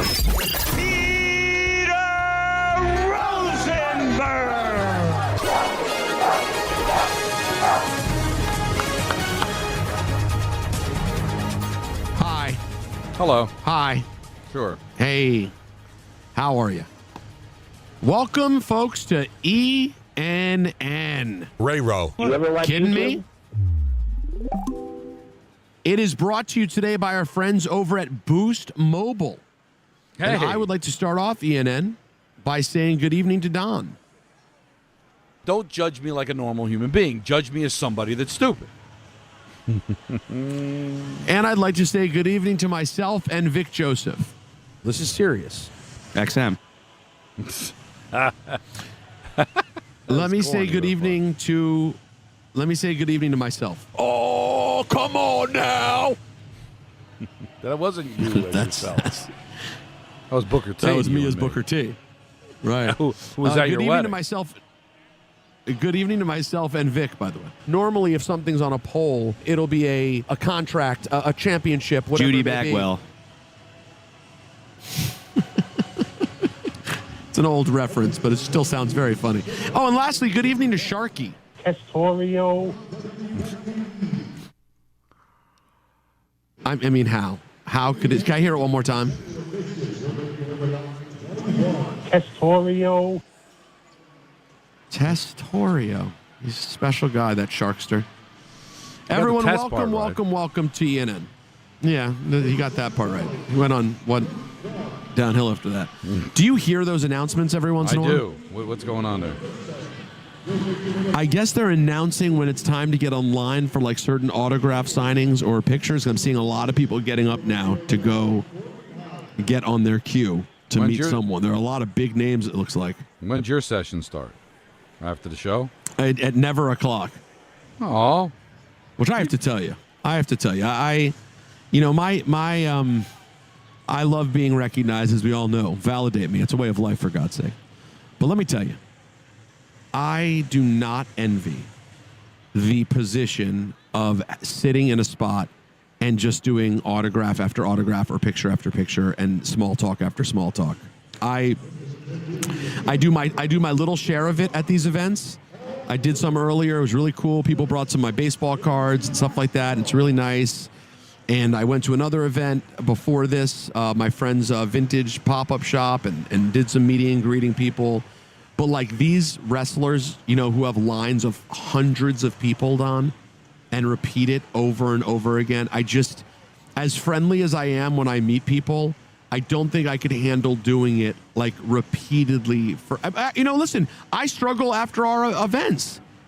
After the old K shows in particular, Don, like our holiday party, when we might have to do like a couple hundred in a row. Right. Even though like I love talking to people when I run into them, when it's like required because you have like a line of people who came out and you're meeting them, I find it very challenging for whatever reason. Yeah, because like on August 22nd in Wag Field at 5 o'clock in Hawthorne, New Jersey. What's happening Mark there? Sasso softball.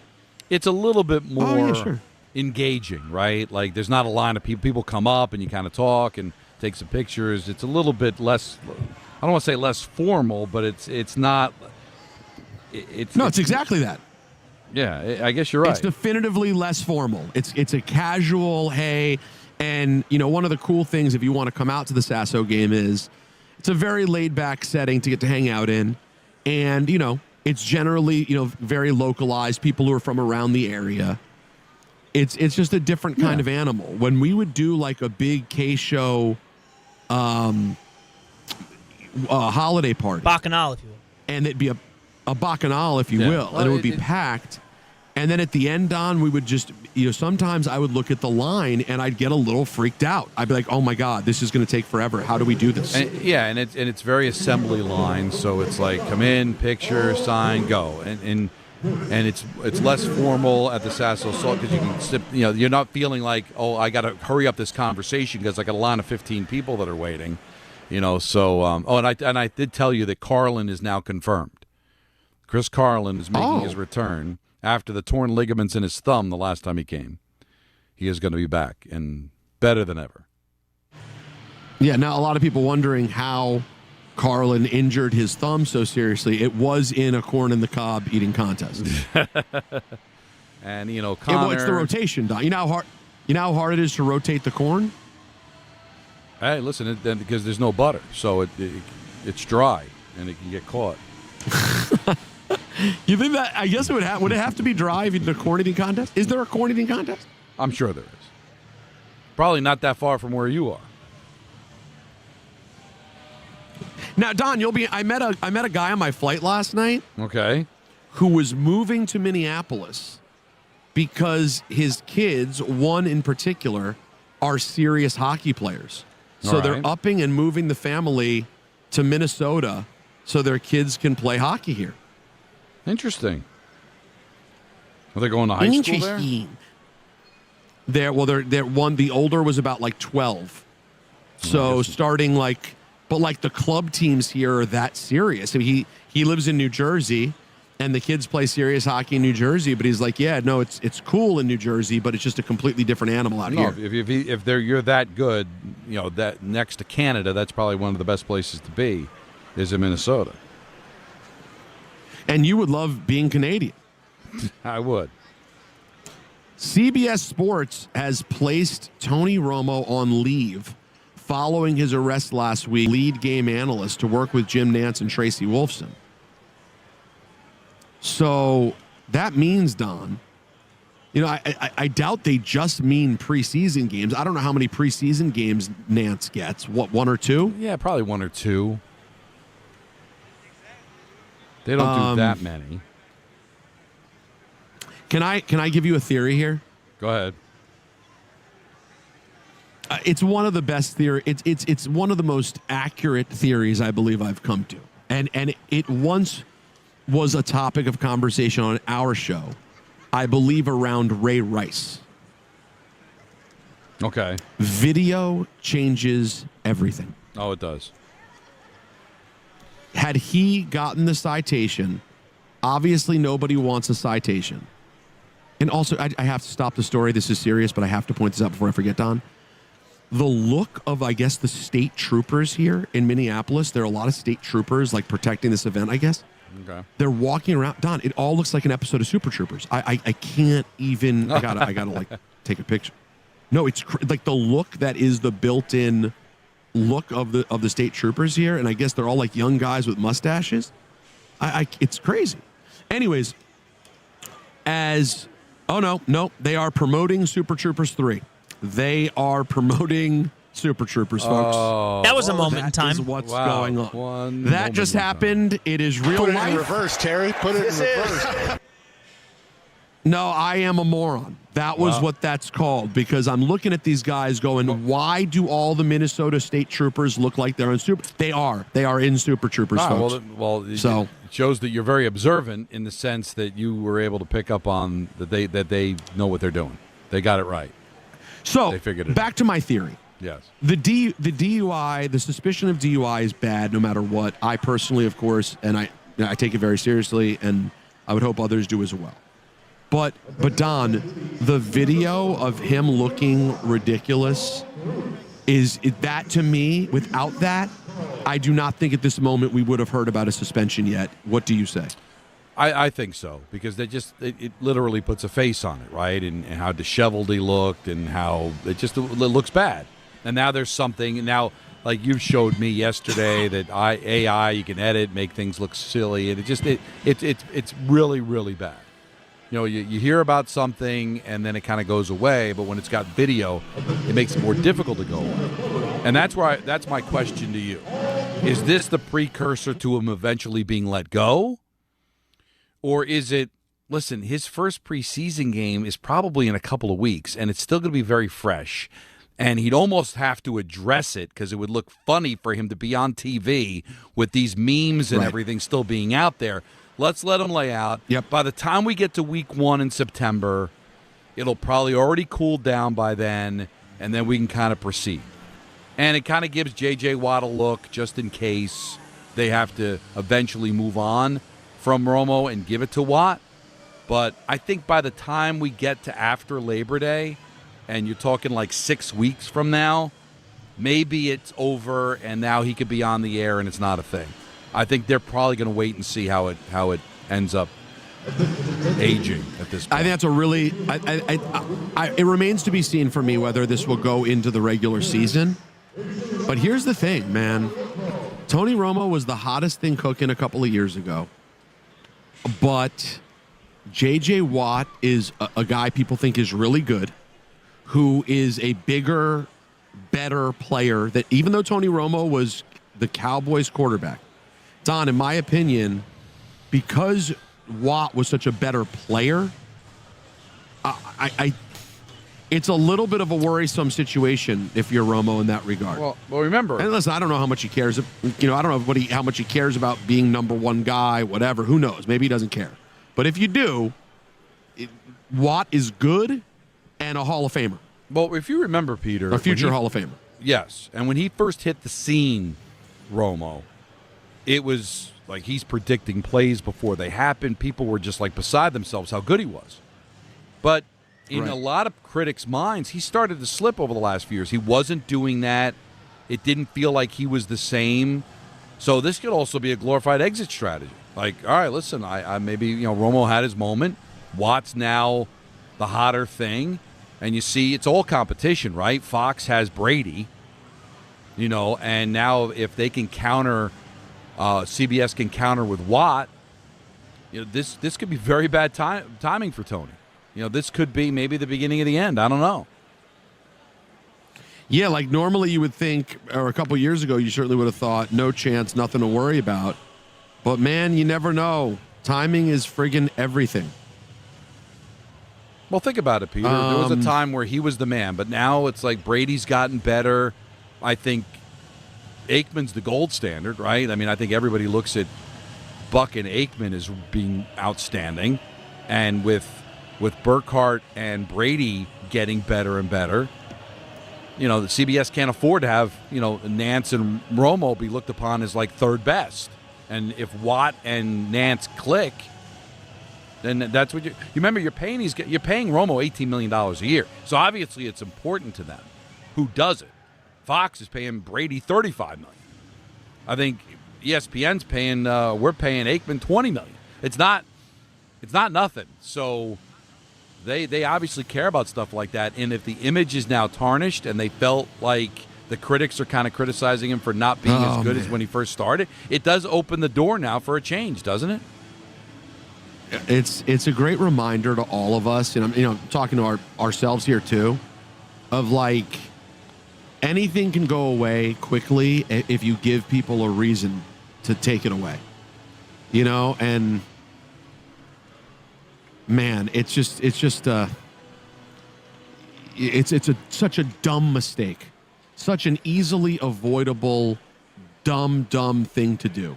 I just, people have made a joke about the videos, and I get why, but like, man, what a stupid thing to do. Well, not you put up a joke. Now, that's what the internet and that's what social media can do.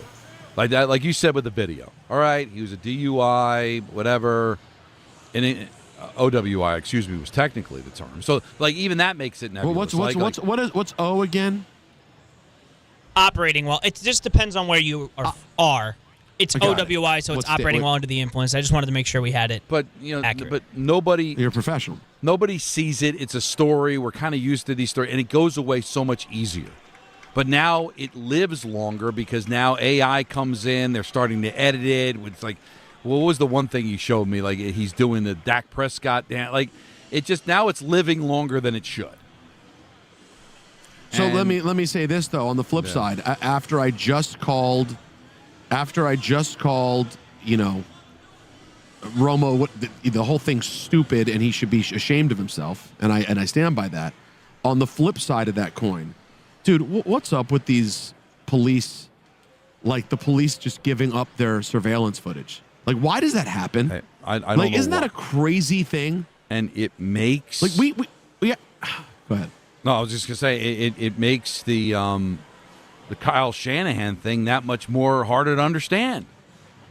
These guys give up their footage so easily. Body cam footage goes out, and they were able to keep it quiet in San Francisco. But listen, he's a celebrity, and I wish that, excuse me, that they were able to keep this stuff under wraps. Listen, if God forbid something happens with the police, right, and someone during an arrest, someone is harmed, right? Someone gets shot, something terrible happens, and it needs to come out so they can figure out what happened, or there's a public demand for it, and because of the notoriety of it, and it needs to be seen. Okay, why did the world need to see, besides public embarrassment? Why did the world need to see Tony Romo's arrest video? Like, he didn't do anything. He didn't endanger anyone. Nothing happened particularly. Like, yes, we're making fun of it because he seemed stupid, as someone would see while operating while intoxicated. But you see what I'm saying, Don? What was the public gain by that happening? You just wonder. You hate it's not as simple as this. But is it just a case of, like, this happened in Wisconsin, right? For Romo? Yeah. All right. Probably not a lot of Cowboy fans there, right? Maybe they're Packer fans. Hey, let's embarrass the former Cowboy quarterback. Kyle Shanahan, when did it happen? In the Bay Area? He's the head coach of the 49ers. I'm a 49er fan. I'm going to keep it quiet. Like, is it that simple? Oh, I hate the Cowboys. Let's embarrass Tony Romo. If that had been Brett Favre, they'd be like, oh, let's keep this under wraps because I'm a Packer fan. It sounds stupid. Like, do your job, man. Like, why does this stuff have to leak out? How is that part of your job to make sure that the general public gets your body cam video? You would think it's stupid, and what you're saying, you would think it's ridiculous. Like, how could that be? But, guys, if you look at TMZ and how they get access to, like, how do they know where to be for things? People sell it, man. Yeah. People sell stuff. And listen, people give it away for their own personal gain, and they sell stuff. It's crazy. And I'm not saying the police officers. I mean, I don't think necessarily they're sending it out, but I'm sure that footage ends up somewhere. It lives somewhere after their job is over. Like, who has control of that? right? Is there somebody that now, like a third generation, gets control of it and decides, all right, listen, I'm gonna sell this to the media? Yeah, I don't think it's obviously the officers themselves, but I do think there are people often in the departments who are the ones who let it go. You also just have no right to privacy in public. Yeah, I guess that too. You don't have that. You're not. You have no assumption of privacy if you're in a public place. No, I understand that. If somebody happened to be, although it looked like he was in some sort of a building or whatever, so I don't know if he was taken there or he was in a garage, or I don't know where he was pulled over. But if you get pulled over on the street, Anthony, and somebody's walking by with their phone and decide to video, yeah, you don't have any kick coming. It happened in public. But I'm saying body cam footage should not find its way into the hands of the general public, right? Unless there's a trial or something, because any of that stuff could end up be evidence, right? We didn't know where that was going to go or how that could be used, and now the general public sees it. Like, there's a reason why you have body cam footage, right? Because you want to make sure that everything's on the up and up, and it might have to be used in a trial. An officer might have to defend himself on how he handled the situation, and doesn't that get compromised if all of a sudden the general public gets to see it? In Wisconsin, police body cam footage is available to the public under Wisconsin public records law. That doesn't seem fair. And again, I'm not trying to defend what Tony did. It's just that. But hey, I guess there's a reason for that, right? Considering how body cam footage has been helpful in certain situations, right? So, of course. All right, a couple other things here. Deebo Samuel is going back to the 49ers to give them some much-needed help at wide receiver.